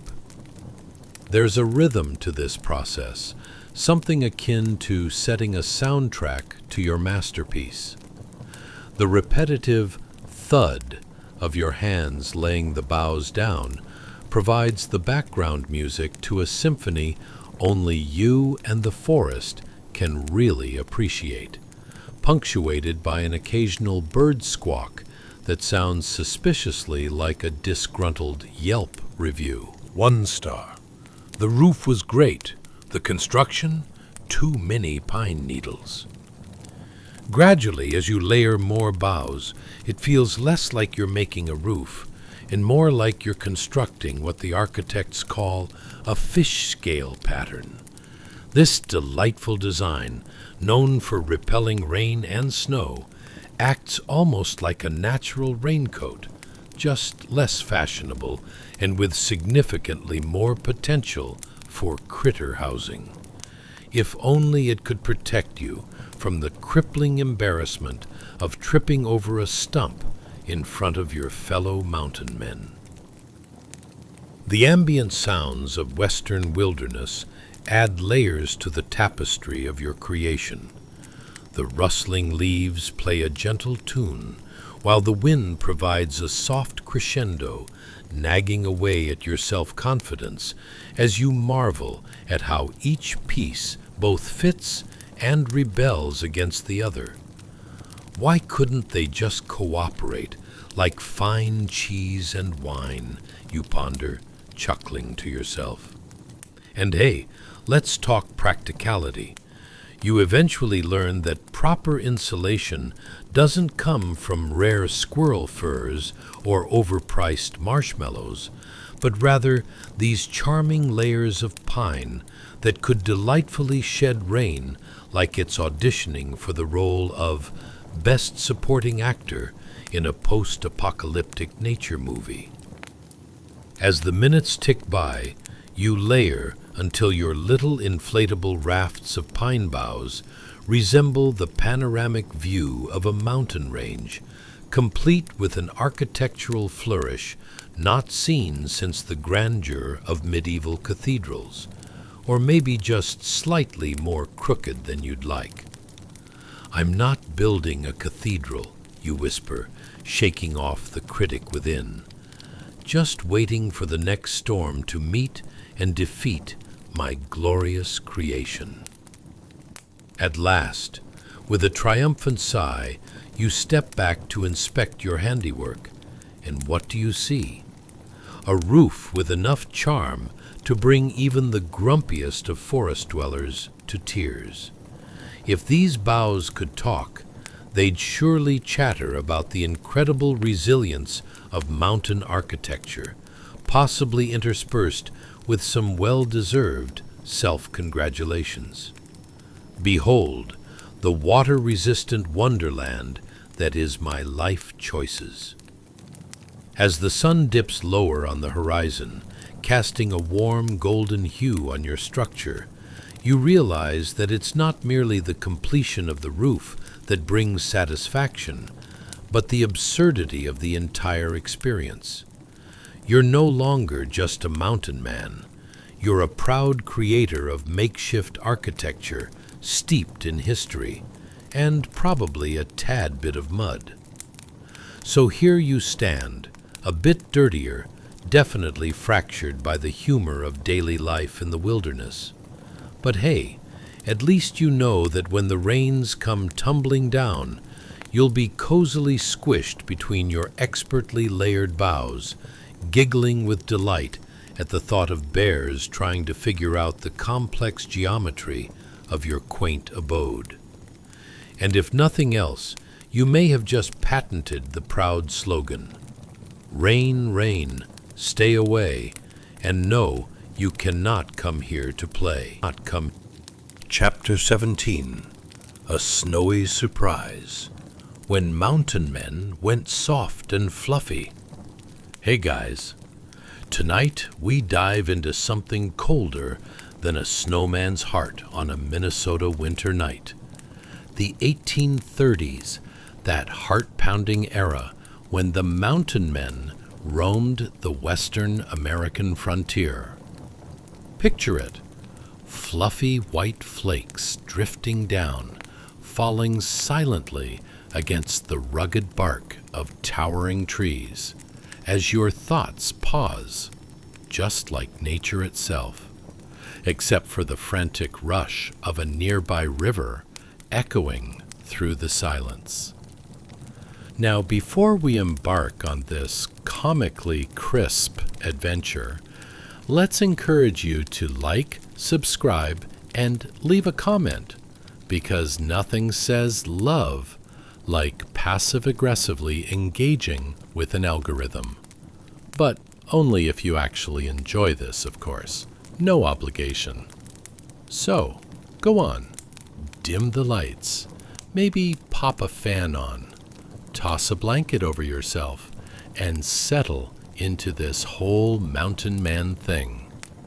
As you snuggle in, have you ever wondered, what would it be like to catch snowflakes on your tongue in the wild? Could you barter with a bear if it tried to steal your snacks? Would a mountain man ever win a snowball fight? Or would getting smacked with a snowball spoil his tough reputation? You've just woken up in 1831, the year when fur was the ultimate fashion statement and trapping was the most valuable skill, except for the fact that most mountain men could barely trap their own feelings. Welcome to life on the edge of civilization, where your biggest concern isn't work-life balance, but whether the last slice of dried meat was actually good or just mystery meat you found under your bedroll. Now let's talk about our slashers, mountain men. The sun peeks through a thick canopy of pine, transforming everything into a luminous, snowy wonderland. Fat white flakes begin to fall silently, settling on the ground like a gluten-free pillow thrown by a skeptical health fanatic. You can smell the cold air, tinged with the pine, and a faint whiff of, well, mountain man, which is best described as earthy, with a hint of, I haven't bathed in a week. In this wilderness paradise, you try to navigate the day-to-day life of a mountain man, which seems deceptively simple until you consider the absurd logistics. For instance, you need firewood, but fetching that wood means battling packs of squirrels who believe they're tiny, furry ninjas, and you, my friend, are just an unwitting tourist in their kung fu movie. Every step you take to gather kindling feels like stepping into a live-action game of whack-a-mole, where the moles are alarmingly aggressive and armed with acorns. They're small, but feisty. And when it comes to food, forget about pulling a frozen pizza from the freezer. You're hunting. The art of stalking a meal is not unlike dating in the 21st century. It requires patience, strategy, and just enough awkwardness to leave everyone involved questioning their choices. Finding a deer involves stealth and camo, which is essential. Because nothing says, I'm here to provide dinner, like a loud sneeze or inadvertently stepping on a twig. With every snap, you can practically hear the dinner bell ringing for your dinner, running off into the sunset. Ah, the tasks of snow-laden days don't stop there. You might venture down to the river. Be careful, though. The slippery rocks are less friendly than they appear. One precise, graceful step, and you're down, flailing like a confused snow angel in the middle of a catastrophic waterslide. The cold water splashes up, leaving you as soggy as a raggedy doll. Just what every mountain man dreams of. Hydration and embarrassment. And let's not forget the ever-charming camaraderie you share with fellow mountain men. When they gather around the campfire, laughter is the soundtrack to their rugged lives. Except you know that laughter acts as a front for their deep-rooted insecurity. "Did you hear about that fellow who tried to trap a bear?" one of them might jest, leaning closer to the warmth. "Now he's just a fluffy rug in a cabin." If there's any truth in that joke, we'll never know, but we can safely assume it had something to do with one man's urge for a wintry brawl. Yet there's something beautiful about this life. As the snow continues to fall, you find peace in the undulating rhythms of the wilderness. Buried in your thoughts, you pause to consider your choices. Was the excess of snow that hit you in the face earlier simply nature's way of bouncing you back into existence? This serene moment is like an awkward hug from your great aunt. It's unwanted, but oddly comforting. Each breath you take fills your lungs with the crunchy scent of pine and brisk coldness, though that may just be the remnants of last week's questionable stew trying to escape. And there it is, the balance of mountain life, the adventure, the discomfort, and maybe, just maybe, the chance to become a legend worthy of composing new tales for future generations. As you drift off into softer dreams, remember, my dear listener, in the world of mountain men, when it snows, all you really need is a sense of humor and maybe a spare pair of dry socks. After all, nothing says, "I'm rugged," quite like a well-timed snowball fight, as long as the only casualty is your dignity. Chapter 18. The Quest for Kindling. Crawl like a mountain man. Hey guys, tonight's adventure takes us deeper than your last existential crisis, beneath the boughs of history, where mountain men rummaged through the wilderness for one essential skill: sourcing firewood. Picture this. You're crawling on your knees, a dedicated seeker of dry wood beneath the low-hanging branches of a massive fallen pine. It's chilly and, let's be honest, the ground has all the charm of an ice cube tray. So, if you're ready to channel your inner survivalist and engage in what can only be described as Olympic-level scavenging, then let's shine a light on a pursuit that seems so simple, yet holds the very essence of life in the wild. Now, before we burrow in, let's lean into a few questions for our unwitting traveler. Ever wondered what it's like to crawl through your grocery store's discount aisle, desperately searching for that last elusive can of tuna?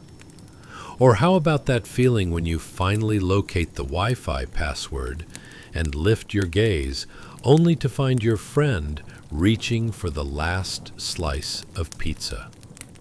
Let's face it, survival isn't just about hunting bears and fending off angry squirrels. It's about laying claim to the comfort of a good meal, even if it arrives with the aroma of a week-old sock. Congratulations, my friend. You've just transported yourself to 1831, the year when wearing layers was more critical than deciding whether to stream the latest series on your tablet. Welcome to a world where keeping warm depended largely on your ability to land some dry sticks and pieces of wood for fuel, quickly transforming you from courageous adventurer to wood-fearing woodland creature. Let's talk about firewood. You're laying on your stomach, wiggling under low-hanging branches like a desperate otter seeking shelter. Every pine needle that pricks your skin becomes a reminder that Mother Nature is no dear friend. Speaking of friends, remember that one buddy who uses your couch as a personal gym mat? Yeah, It's like trying to avoid the gym while doing everything in your power to make them uncomfortable. This is how you feel, navigating around jagged branches and damp underbrush, praying the squirrels don't plot a small coup in your direction. You squint as you search for the driest, most sheltered pieces of wood, half hoping to stumble upon an enchanted log that'll fulfill all your firewood wishes, or maybe a squirrel with substantial negotiation skills. You're like a hopeful architect looking to find just the right piece for his latest wooden Lego castle, except the stakes are life and death, and your fantasy world has insatiably cold nights. Ah, the sweet smell of pine and slightly soggy earth fills your nostrils. Perhaps in this moment you can ponder if today's big catch of wood will soon be cloaked in flames, warming your hands and, quite possibly, attracting a bear or two. In a world where your biggest reward is merely being able to feel your fingers again, can you justify running away from a furry majesty who may just want to join your little campfire soiree? But alas, even between those two muddy logs partially buried under 6 months of misunderstanding winter, there lies the bittersweet irony of roughing it in the wild. You could fiercely earn bragging rights and tell your friends you bathed with eagerness in a frozen lake, only to be overshadowed by the truth that your biggest flaw was misjudging the lengths of your wood-hauling forays. Picture this: your friends cozying up to their home heaters, sharing Instagram pictures of gourmet s'mores, while you foam at the mouth smeared with smoke, trying to reconstruct a semblance of warmth in the chilly underground safe haven of fallen pine. Now, what about those mountain man tales of survival? Gather around the campfire and listen closely. Rumor has it, the most celebrated firewood finders could transform an average campfire into an all-you-can-eat buffet of warmth and brightness. Their secret? It wasn't just gathering fuel. It was the performance art of it all. How to toss in just the right kind of wood with a hint of flair to ensure even an old grizzled bear stops, stares, and contemplates joining the chatter. You know that feeling when someone at the bar delivers the perfect one-liner, and you're left laughing while also silently judging, because they probably should be serving drinks instead. And yet, despite the cold chaos of your scavenger hunt, a strange comfort settles in.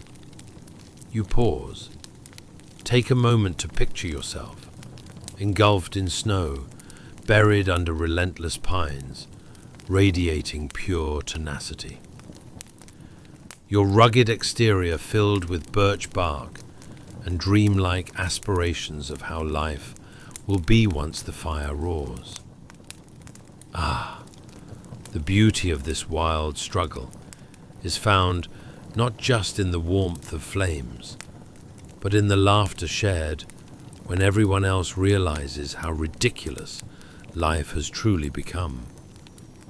A collective sigh of relief when finding out that only one class of obstacle separates you from feeling absolutely human in the wilderness. Now that you're snuggled in, remember, in the frigid tapestry of mountain life, whether you're subjected to the whims of angry nuts or unexpected mishaps with firewood, it's the absurdity that makes every frosty moment worth recounting some winter evening. And as the wolves howl like they just missed their favorite dinner show, just know that in this vast expanse of wilderness, camaraderie and unlikely thoughts Humor keeps fires burning, and every mountain man slightly warmer, heading home. Chapter 19. Beneath the Smoke, the Charm of Cooking with Strenuous Flame. Hey guys, tonight we embark on a journey far more heated than your last argument over who gets to control the AC. The culinary adventures of mountain men in 1831.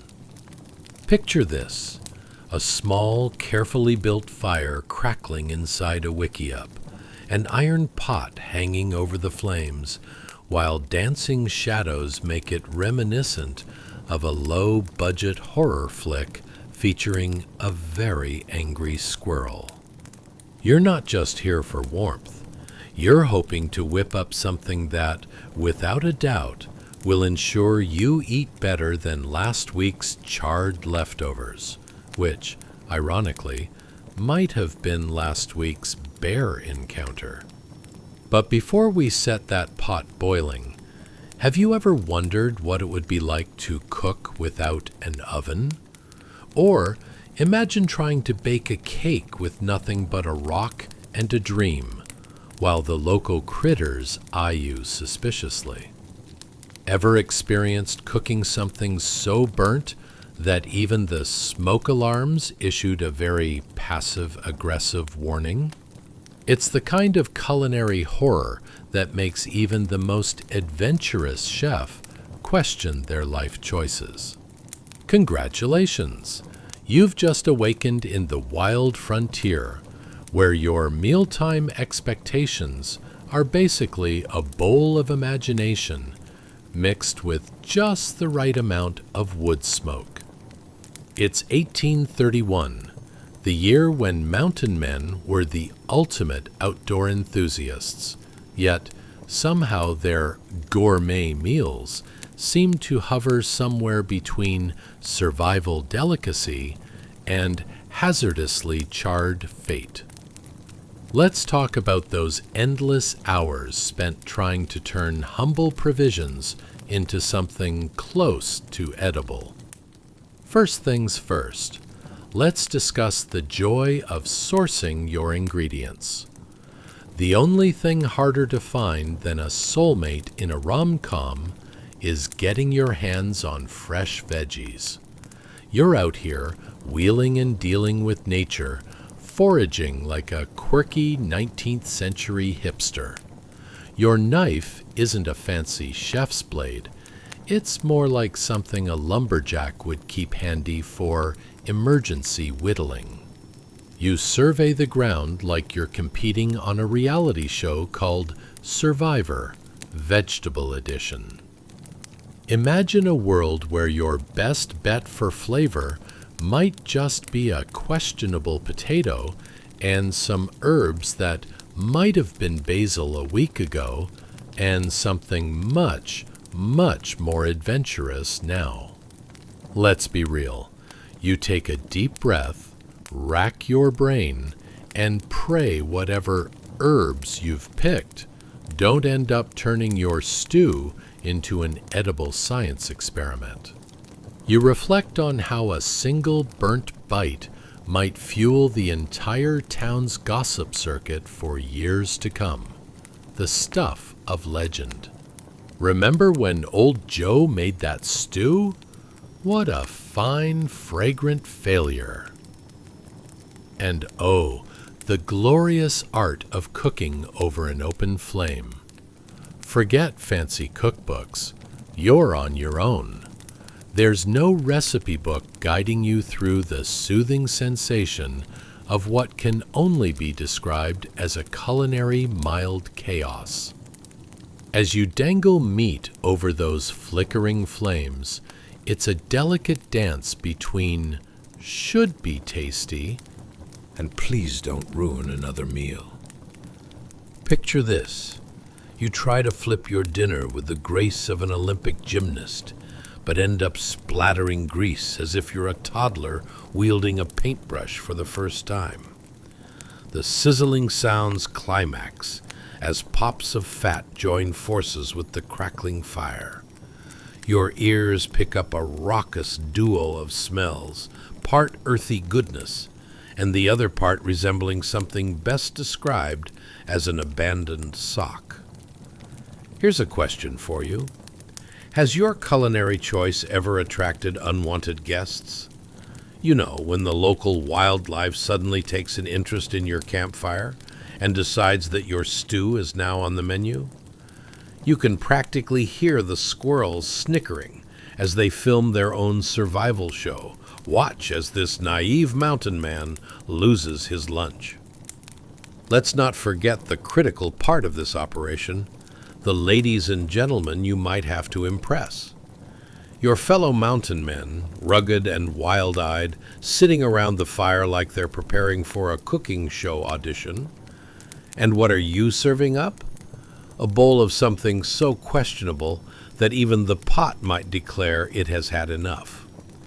If they're polite, they'll eat it. If not, you'll just have to endure the awkward silence and pep talk your cooking attempts deserve. Come on, guys. If we squint hard enough, this could pass as, gourmet? But there's a silver lining in this smoky misery, eventual success. After a long, hard battle between you, the flames, and that obstinate pot, you finally produce something resembling a meal. The moment when meat and potatoes embrace each other is a triumphant one, akin to the last slice of pizza finally getting claimed. Gather around, men. Anyone could be a hunter. It takes a refined palate to declare it's actually acceptable. And then there you are, sitting under the stars, a chorus of crackling embers symphonizing alongside your improbable feast.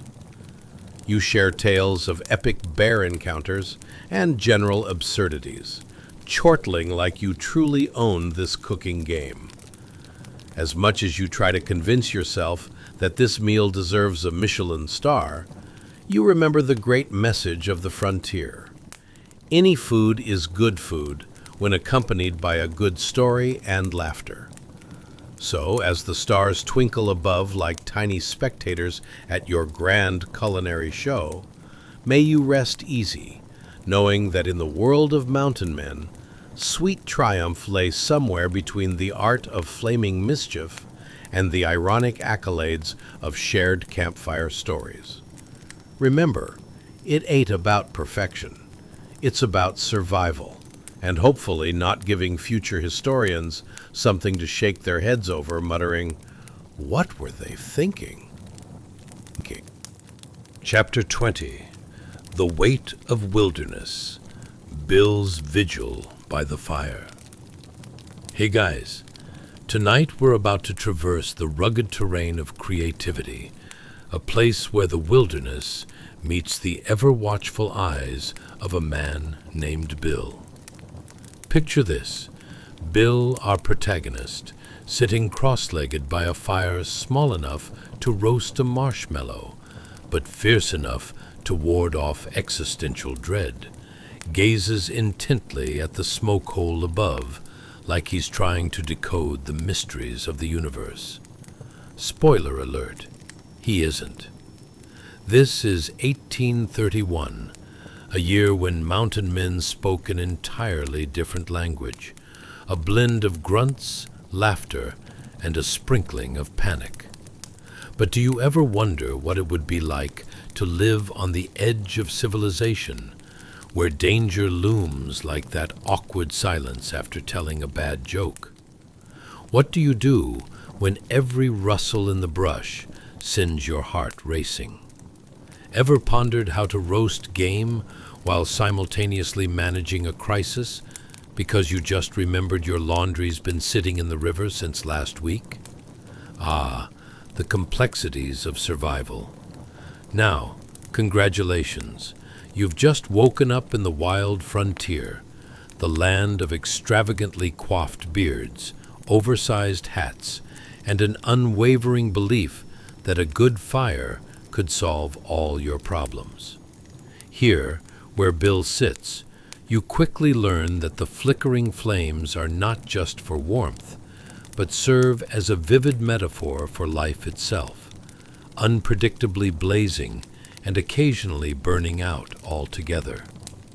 Let's talk about Bill's dual consciousness for a moment.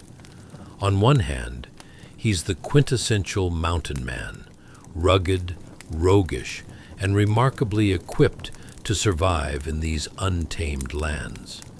But there's another side to Bill. Let's call him Nervous Bill. You see, the wilderness isn't just stunning. It's teeming with critters ready to turn you into lunch. Every rustle in the brush sends a jolt through him. What's worse, a bear, a mountain lion, or simply realizing you've run out of coffee?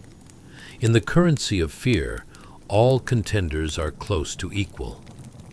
As you settle into this scene, ask yourself, if Bill's a notorious mountain man, does he have a mountain man coffee mug that reads, "Life is brutiful"? What constitutes a successful morning in the expansive wilderness? Has he ever stumbled upon a squirrel adorned with a headpiece that makes him question his masculinity? Or maybe he's just asking deeper questions like, how did I end up here anyway? Back to Bill, who's now attentively studying the smoke rising from the fire. It swirls up into the maw of the night sky, doing its best impression of a vapid Instagram influencer. Bill wonders if he might one day master the art of smoke signals. What do they even mean, anyway? Help! I've burned my stew! Or perhaps, send more coffee! The sheer possibilities of smoke communication are endless, yet utterly daunting. But let's set the scene. The wind murmurs softly as Bill sits there, the crackle of the fire creating music, reminiscent of a kazoo rendition of Beethoven. The smell of burning wood fills the air, punctuated with a hint of, well, let's hope it's just the wood. He chuckles to himself, grateful he hasn't just turned his dinner into the world's smelliest funeral pyre. This was a skill, mind you, the art of not only cooking, but surviving the existential dread of uncertain flavors, all while managing to keep the squirrels at bay. Suddenly, without warning, something rustles in the underbrush. Bill, with the grace of a startled deer, narrows his eyes suspiciously. Is it a bear? Is it a mountain lion? Or is it just Pete, the least intimidating mountain man of them all, desperately trying to sneak back from the outhouse? In the world of flashy Instagram dogs parading in tutus, Bill's wilderness wildness churned with more mystery than an unsolved riddle. Who knew nature was both beautiful and capable of leaving one perpetually on edge? Ever pondered what it's like to have a showdown with a squirrel? Bill isn't exactly gearing up for an intense duel, but you can bet the moment that little furry nut thief dares to approach, he feels like he's in an episode of Fear Factor. Will he beat back the adversary with a makeshift spatula? Will he lose the last of his breakfast to such a furry bandit? Or might he actually end up sharing his food, only to end up with an uninvited rodent roommate? In a fleeting moment of clarity, Bill shakes his head as if to dismiss these absurd thoughts. This was wilderness life. It's not just about camping, it's a constant play of wits, balancing survival and a healthy dose of humor. Being a mountain man means he's not just scraping by, he's living dangerously and haphazardly, spinning tales taller than the peaks surrounding him. As daylight fades into an inky blue sky, the fire crackles beside him, and soon he finds himself lost in a dreamlike state, where thoughts of danger merge smoothly with dreams of an elaborate coffee scenario involving a rogue bear and a can of beans. The line between reality and imagination blurs, and Bill chuckles softly, blissfully nestled in the chaos of wilderness life, where the absurd triumphs over the mundane, and every rustle or pop of the fire reminds him that, yes, he is alive, at least until morning. So, as you drift off, think of Bill's fire, the unpredictable flicker of warmth and uncertainty, like us during those late-night snack runs when life feels too uncertain and wild. Remember, while you snooze, adventure is just a half-spilled cup of coffee away. Here's hoping that you dream vividly enough to defeat your own squirrel-like fears. After all, who wouldn't want to wake up feeling like a mountain man, with a spark of survival nestled deep within their spirit? With Chapter 21, Bill's Twilight Epiphanies. Hey guys, welcome back to our little wilderness retreat. Tonight, we delve deep into the rough and tumble world of early mountain men, the kind of roughness that makes a wool sweater seem like high fashion. Our man Bill, seated by a flickering campfire, is contemplating life, liberty, and the questionable decision to have beans for dinner. Imagine this. One moment, you're lost in thought, and the next, you're battling a wild raccoon over the last scrap of jerky. But hey, that's just Tuesday on the frontier. If you've ever found yourself pondering whether the neighboring raccoons are plotting your demise or simply hoping to snag a slice of pizza, this story is the wilderness equivalent, only with less pizza and more grizzly bears. But I encourage you to lean into this narrative, and if you do enjoy the ride, be sure to like, subscribe, and leave a comment, because only if you actually enjoy it will we keep the absurdity coming. Now, as you settle into your cozy seat, dim the lights, and perhaps dial up that fan to a refreshing breeze, let's tune in to the whispers of Bill's thoughts. Ever wondered what goes through the mind of a mountain man while he's waiting for his dinner to cook over a fire that could use a motivational poster? Or how about the intricate politics of deciding which meal to pretend you're sharing with a particularly observant squirrel? Remember, in life, just like in the wilderness, sometimes it's the small victories that matter, like keeping your food stash from being a 5-star buffet for squirrels. Congratulations, you've just woken up in 1831, a year when trending meant surviving winter by wrapping yourself in one too many sheepskins, and ghosting referred to every face you saw because you'd rather not have to socialize when the nearest socializing option was a bear who didn't want to share its den. Take a moment to visualize Bill as he squints into the fire, contemplating the nature of the universe in multiple choice format.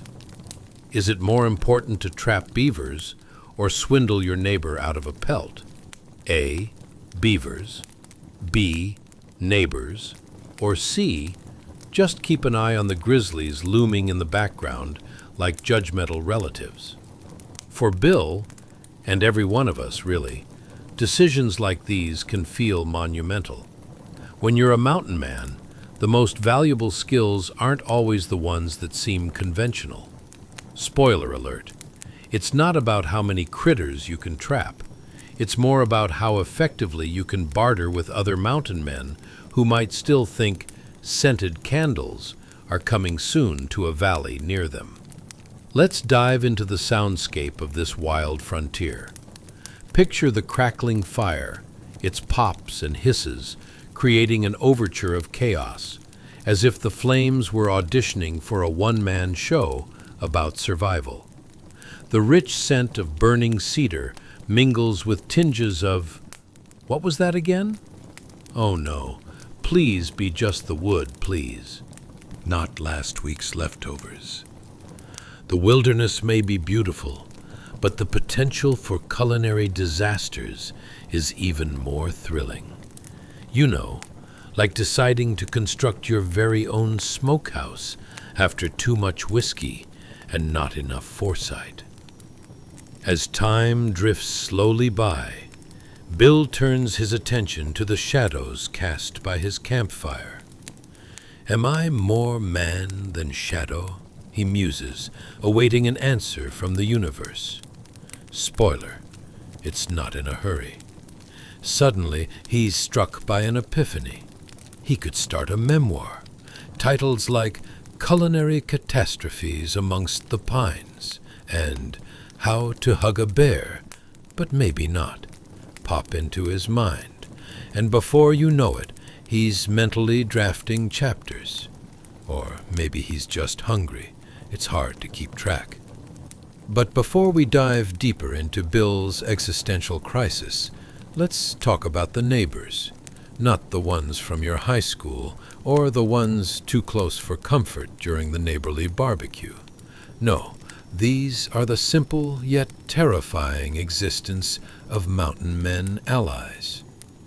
Picture a rogue group of wilderness misfits. They might argue over who has the best hat. They all agree this isn't a notable debate. Or whether a sewn-up deer hide can really be considered formal wear. One evening, after too many cups of mountain brew, they gather round. It's a blend of storytelling and survival tactics, all delivered with the cadence of a drunken bard singing for his supper.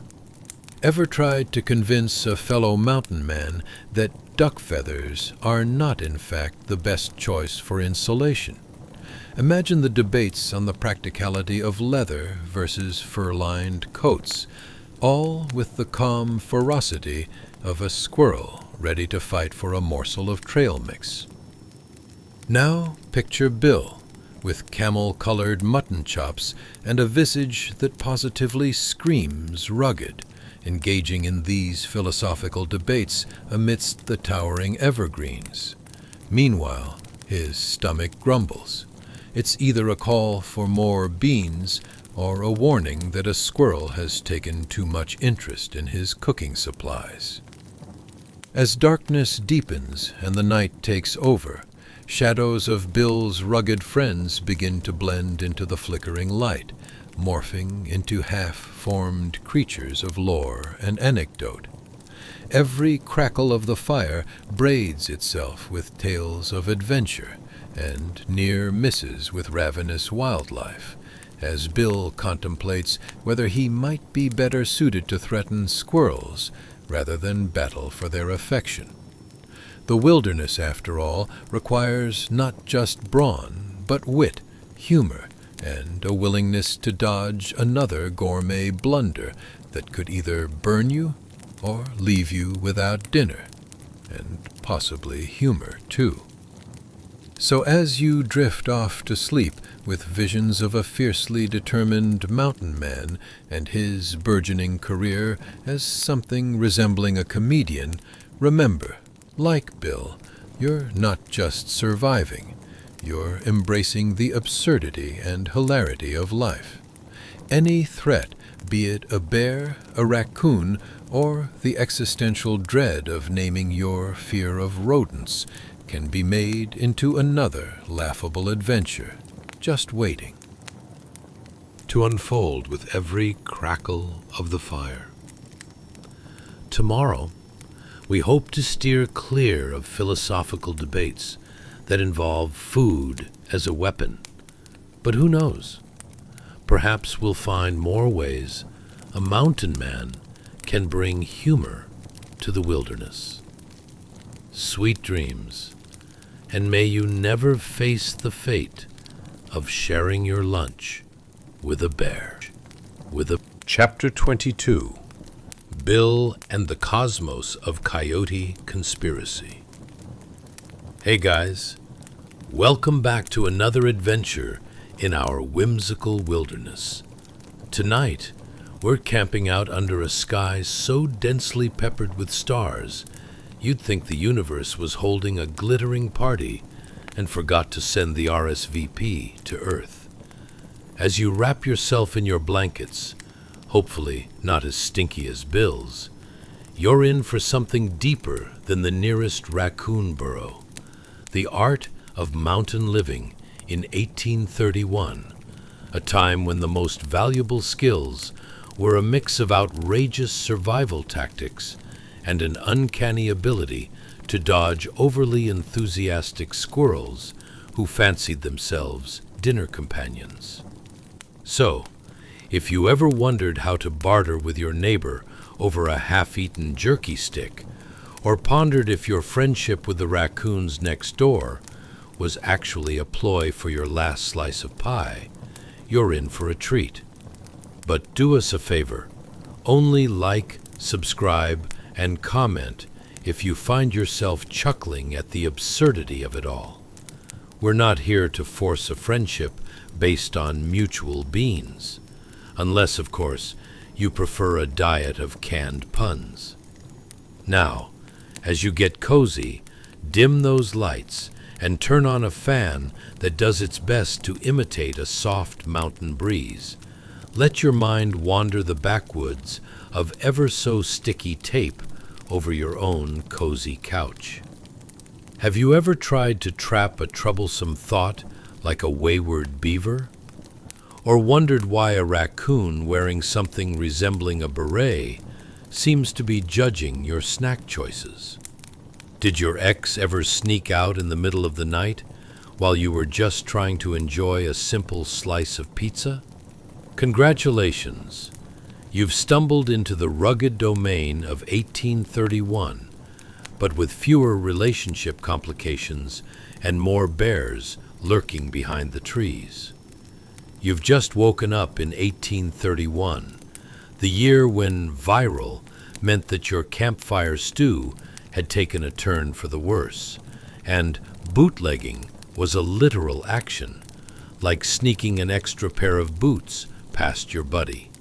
Picture Bill, sprawled out on his bedroll like the world's most bedraggled starfish under the expansive canopy of night, blissfully unaware that he's the subject of a cosmic coyote conspiracy. Now, let's talk about Bill's setting. The night sky is more intricate than a quilting circle gone rogue.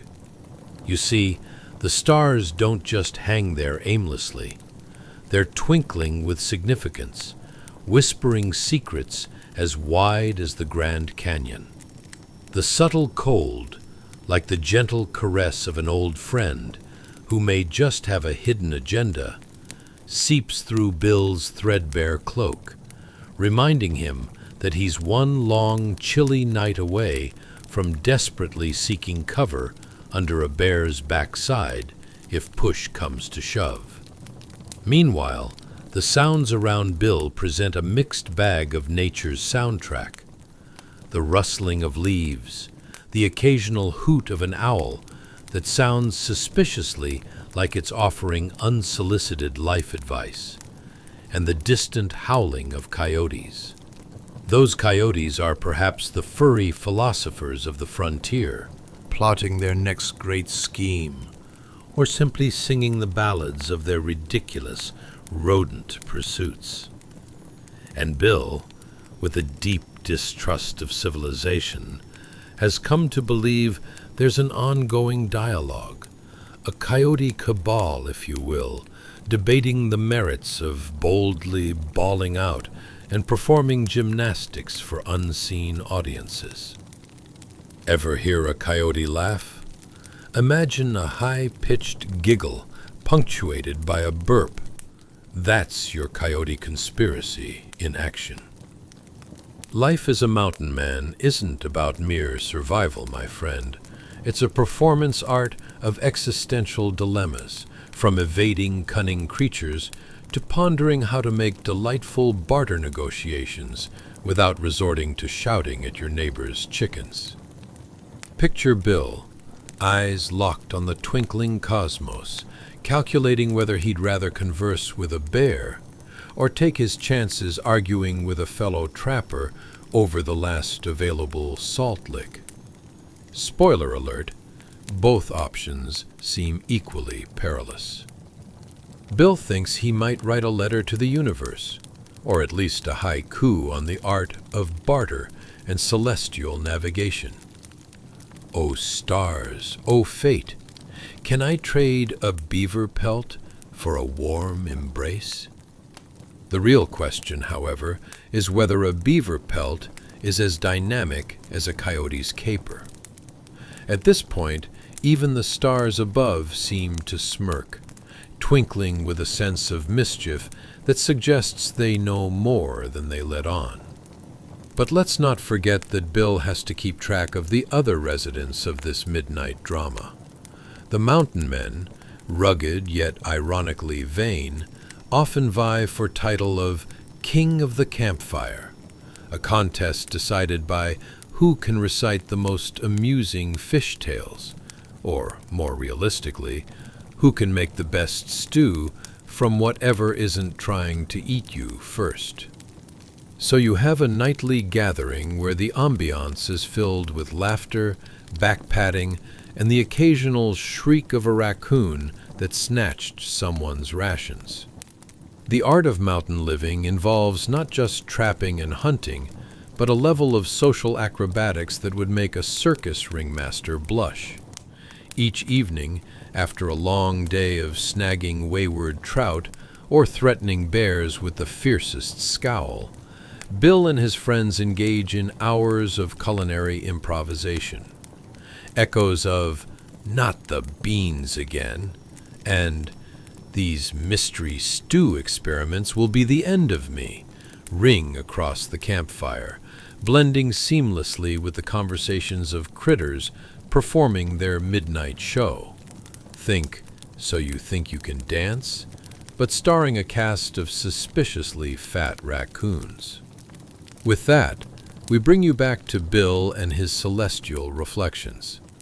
He's pulled into these absurd exchanges of survival, where the more beads of sweat dropped during a trade simulation is considered a badge of honor, while the quiet howl of the coyote reminds him that everything in life requires a little humor, and perhaps a generous serving of ridiculousness.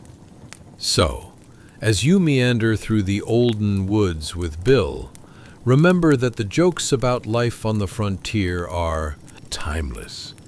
Because if you can't laugh at your run-ins with difficult neighbors, dim-witted rodents, or dinner that deserves a warning label, you're probably better off trying to hug a bear instead. Chapter 23. Billy's Pack, more than just a really tight backpack. Let's delve into the ins and outs of Billy's backpack, shall we? Imagine a well-worn leather pouch that's lived more lives than your average cat, stuffed with grimy odds and ends you wouldn't dare pull out during dinner with the in-laws. Yeah, it's that kind of pouch, one that tells stories, not just about where it's been, but who it's been with, and probably a few embarrassing tales about which raccoon decided to take a bite out of it when Billy wasn't looking. The leather is so cracked and creased that if it had a voice, it would likely echo with the regrets of every impulse decision Billy ever made. Like that time he decided a snowstorm would be the perfect environment for a bear snuggling competition. Spoiler, he lost, and so did his dignity. Picture that pouch hanging off a crudely fashioned strap, swaying gently like a drunken worm trying to find its way home, holding within it the contents that screamed self-reliance louder than a squirrel's mating call. Inside, tucked away with more care than Billy could muster, sits a hefty chunk of pemmican. Ah, pemmican, the supernatural concoction of dried meat and rendered fat. It's basically the survivalist's version of an energy bar, albeit one that smells suspiciously like a combination of gym socks and an old campfire. Imagine trying to describe it to a modern-day friend. Oh yeah, it's like if jerky and lard had a delightfully chewy baby. Unsurprisingly, it's not winning any best breakfast awards anytime soon. But don't let that deter you. In fact, pemmican has been known to stay edible longer than most relationships. So, while your ex might be calling and reminding you of the good times, you can think back to the chunk of pemmican stored away in your bags, patiently sitting there and saying, "I'm here for you, buddy, not like that flake over there." Its resilience is nothing short of impressive. Next on the tour of essential mountain man gear is Billy's trusty fire steel. You know, that fashionable piece of metal that transforms into a fiery drama queen with just a few deliberate strokes. Imagine Bill rubbing that steel against tinder like a romantic trying to kindle a flame before a dinner date. And let's be honest, it often feels just as magical as pulling off a successful magic trick at a kid's birthday party. If you're not careful, the smoke can sneak up on you like an unexpected relative crashing on your couch. But when it works, oh boy, a campfire erupts into life like that one friend who shows up a little too enthusiastic to a party, setting the mood for stories, laughter, or just an awkward silence punctuated by someone's hiccup after 3 too many shots of homemade moonshine. And now, let's talk about Billy's well-used hunting knife, a slice of metal that's been more places and met more wild animal counterparts than any Tinder user in. Their wildest dreams. This isn't just any knife. It sports the kind of dings and scrapes that a seasoned warrior would be proud of. The blade is about as sharp as your average grumpy postman's wit, capable of slicing through anything from fresh meat to, forgive me, your last nerve, when Billy insists on telling that story about the raccoon that almost got his hat. Tone it down, Billy. But wait, the best part? Each of these tools not only represents a physical skill, they're also a testament to self-reliance. In 1831, being a mountain man wasn't just about having the best trapping skills. It was much more nuanced, like trying to navigate a particularly tricky board game before the advent of rules. Self-reliance meant finding a way to effectively juggle hardship, occasional bad decisions, hi Billy, and that bear, and a snack break in the midst of the wilderness. It's kind of like being an adult today, navigating your taxes while simultaneously trying to figure out if your coffee consumption counts as hydration. Every item in Billy's pack tells a story, a tale of survival, of ingenuity, or of running terrified from a particularly bold squirrel who mistook his pants for a chew toy. But amid the noises of nature, the owls offering unsolicited advice, the rustles of animals critiquing his life choices, you come to realize that every pack is a unique reflection of an individual's spirit. Hence, they all carry more sentimental value than your average abstract painting. In those moments when the day feels like an unending test and the wind whispers sweet nothings in your ear that sound suspiciously like, "You never should have gone camping," remember that each item is also a reminder of perseverance. Billy may not have access to the same tools of self-care we think about today, but trust me, A good chunk of pemmican and a well-worn knife can go a long way. And sometimes all you need is just that one friend, or raccoon, who has your back. So, next time you find yourself overwhelmed by life's curious complexities, be it dealing with your Zoom calls, your neighbors, or the fact that you just can't figure out how to get rid of that weird smell in your fridge, think of Billy in 1831. Remember that sometimes the simple life may seem more appealing than you'd expect, right until the moment a raccoon makes a run for your last cookie and you realize, just like Billy, you might need to fend for yourself in more ways than one.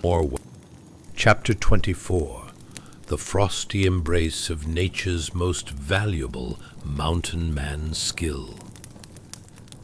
Hey guys, welcome back to the cozy corner of history, where frostbite gets a comedic twist. Tonight, we explore a chilling subject, not your run-of-the-mill iceberg or the cold shoulder from your last relationship, but the frosty trunk of an ancient pine tree, standing sentinel over the desolate wilderness like a grumpy elder at a family reunion. So, dim the lights, grab your favorite blanket, preferably one that doesn't smell like a wet dog, and settle in for a tale about the American fur trade era, circa 1831. Now, let me ask you, have you ever tried to negotiate a deal while freezing your backside off? Or wondered what it's like to hug a tree for warmth because, hey, it's either that or enter a staring contest with a mountain lion? And what if that tree could talk?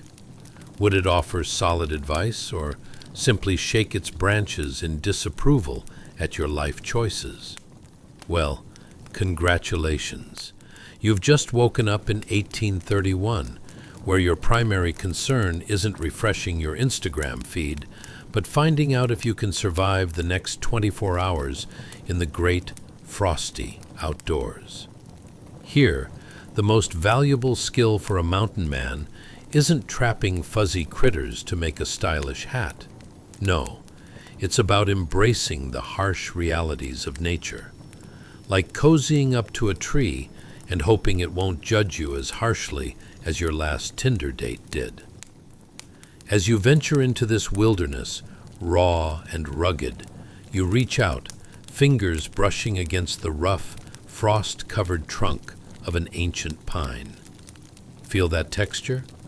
It's like the world's worst exfoliator, one that not only refuses to give you glowing skin, but also covers you in shavings that cling desperately to your clothes, like a cat hair you can't shake off during a job interview. The pine tree's bark is a frozen diary, etched with stories of icy winters and winds that could pierce the very fabric of your soul. Let's pause for a moment. What sounds do these woods make? The wind howling is the nature equivalent of your favorite aunt trying to convince you to settle down. You could almost hear it whispering, "Why aren't you married yet? Look at this tree. It's been dating its companions for 100 years." Each gust sends shivers down your spine as you picture the tiny squirrels inside the tree, having their own drama-crammed gossip session about your life choices. But don't be foolish. It's not all about stark landscapes and tree romances.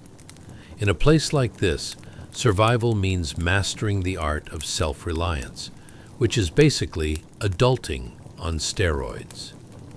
You reach for a small bundle of twigs to start a fire. Imagine trying to rub those wretched sticks together like a romance novel heroine trying to ignite a spark, except instead of seduction, you're praying to the gods of warmth and hoping you don't knock your chin against a rock in frustration. Of course, there's a lesson in the cold. You learn, quickly, that the value of having an ample supply of firewood is like the modern-day equivalent of having a fully stocked pantry and a Netflix subscription during a snowstorm. Which leads to an existential question. Are we hoarding more snacks than firewood nowadays? Just imagine the woes of a mountain man trying to balance his supply of jerky and kindling in a game of wilderness Tetris, while hoping the nearest bear isn't sniffing around for snacks. Now, imagine that chilly air wrapping around you like an over-enthusiastic hug from a relative. You can taste the sharpness against your tongue, biting like the last piece of an ill-fated gingerbread house you thought would last through the holidays. I should have known, you sigh, feeling more like a reluctant snowman than a rugged mountain man, adorned with layers of clothing and a hat resembling a hedgehog. As you stand next to the ancient pine, absorbing its strength and resilience, you can't help but chuckle at the absurdity of it all. This tree has withstood more winters than you've had hot dinners. It's the kind of steadfast presence that throws shade, literally, in the best possible way. If only it could just shelter you from harsh critiques along with its branches. And yes, in your heart of hearts, you know there's a tree pun waiting to blossom. What's a mountain man's favorite snack? Barkley's, you muse to yourself, grinning at the frost accumulating on the ground like confetti from a party long over. Ah, the ruggedness of survival. Nothing beats the satisfaction of getting a lean-to together after hours of shaking your frozen fingers in frustration and muttering at nature for testing your patience. You realize this is what builds character, or perhaps just frostbite, depending on how optimistic you feel about tomorrow's prospects. In this time where self-reliance reigns supreme, each day brings new challenges, but also an abundance of hilarious anecdotes, like the time you mistook a porcupine for a dinner guest. Spoiler alert, the dinner guest had quite the prickly personality. As you pat the icy trunk one last time, grateful for its steadfastness, you can't help but wonder if you'll ever reach the point where your own personal resilience could rival that of an ancient tree. But alas, until you can sprout branches of your own, you'll just have to keep burrowing into the dirt like a squirrel looking for acorns, hoping they don't get tangled in yet another unfortunate tickle from nature's gentle embrace. And with that thought, you resign yourself back into a wintry dreamscape, awaiting the next adventure with both laughter and a healthy dose of frost. Chapter 25, The Frosty Horizon of Existence. Hey guys, welcome back to the snowy landscape of historical hilarity, where the mountains stand taller than your laundry pile and your sense of optimal comfort. Tonight's feature is all about nature's grand design, those majestic snow-capped peaks that loom over the American fur trade era in 1831. Think of them as nature's version of annoying relatives. We can't escape them, but at least they provide a great backdrop for our inevitable failures and disasters. Before we dive into this enchanting desolation, let's take a moment to think about how unprepared you might feel for a life as a mountain man. Ever tried to pack a suitcase for a weekend getaway, only to realize you have one sock and a nagging belief that you forgot something important? Now multiply that anxiety by roughly 10.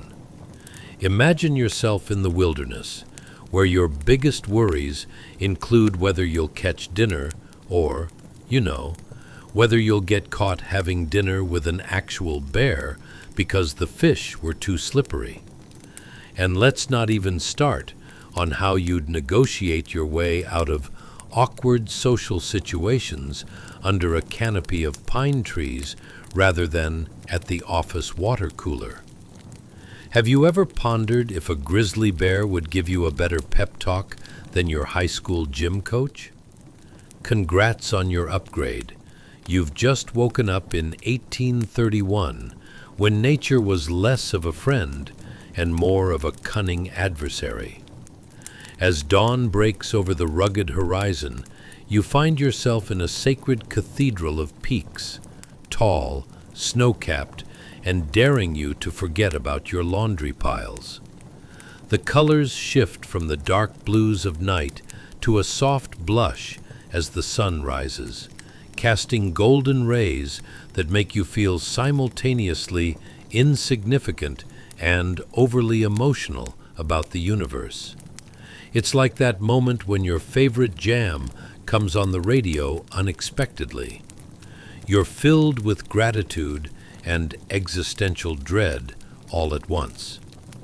Imagine standing amidst these titans, with the pine-scented air curling around you like an old friend who can't decide whether to hug or poke you nervously. The snow at your feet crunches with an exaggerated sound, every step echoing louder than your last embarrassing moment during a Zoom call. You encounter a view that feels so infinite, you could almost convince yourself it transcends your mundane worries about lying awake, thinking about whether you locked the door.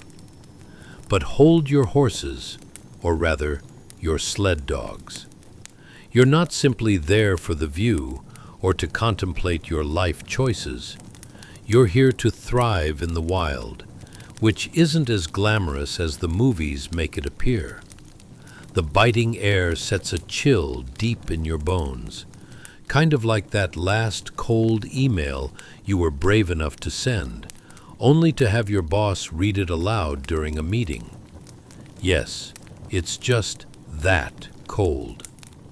Now, let's talk about the lingering scent of wood smoke swirling up into the crisp air.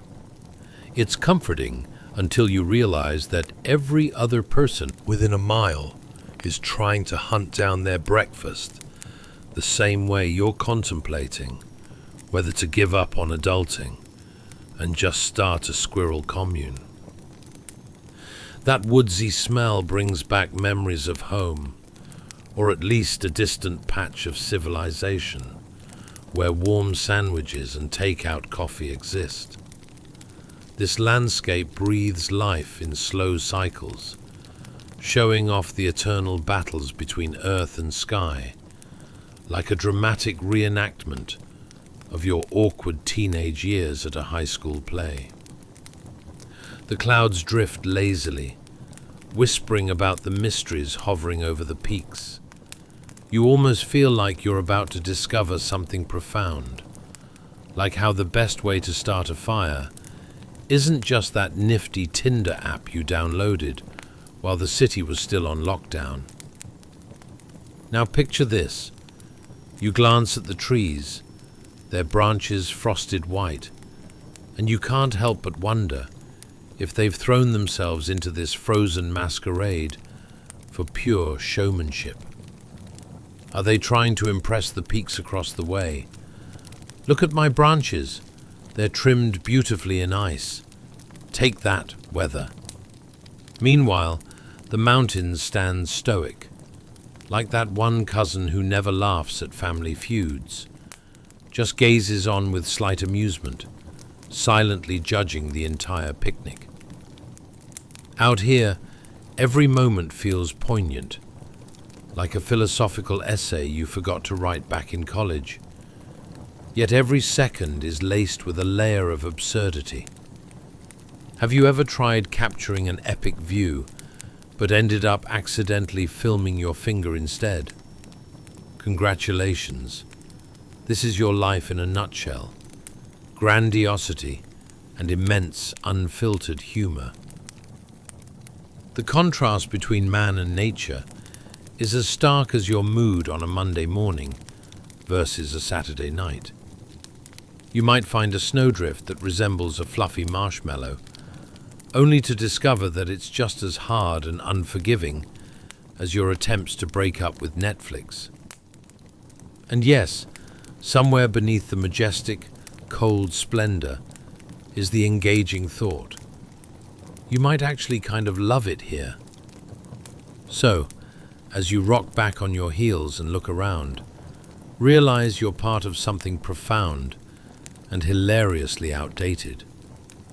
Every rustle in the underbrush, every frost-laden branch, is a reminder that while you're here to ruggedly survive, you're also hopelessly bumbling through nature's chaotic comedy show. Welcome to your snowy prelude to laughter, weary mountain man.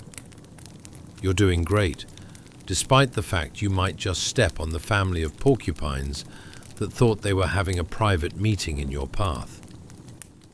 Embrace the absurdity, my friend, and remember, nature's greatest lesson is that life can be intimidating, teeth-chattering cold, and utterly ridiculous all at once.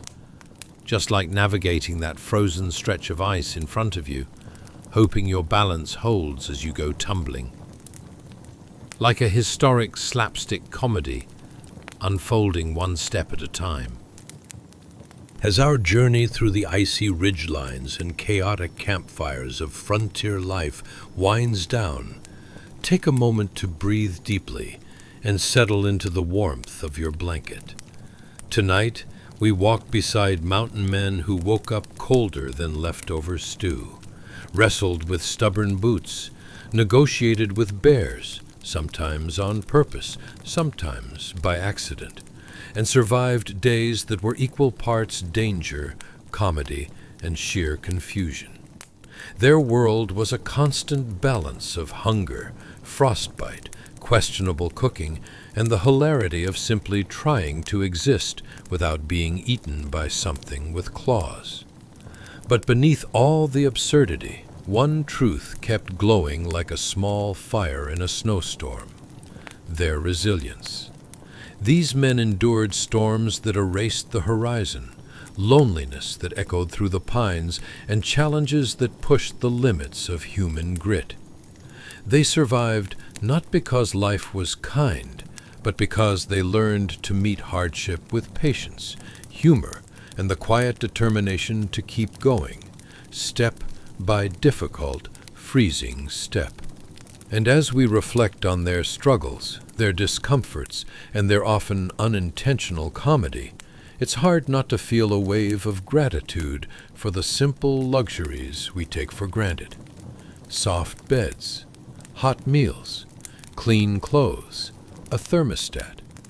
The miracle of not having to negotiate breakfast with a wolf. The comforts that feel ordinary to us would have seemed like pure magic to them. So let your shoulders drop. Let your breath slow. Let the world grow quiet around you. You've wandered through the cold, the chaos, and the laughter of another time. And now you get to drift into sleep in a warm, safe space those mountain men could only dream of. Good night, my friend. Rest deeply. The wilderness will still be here in the morning.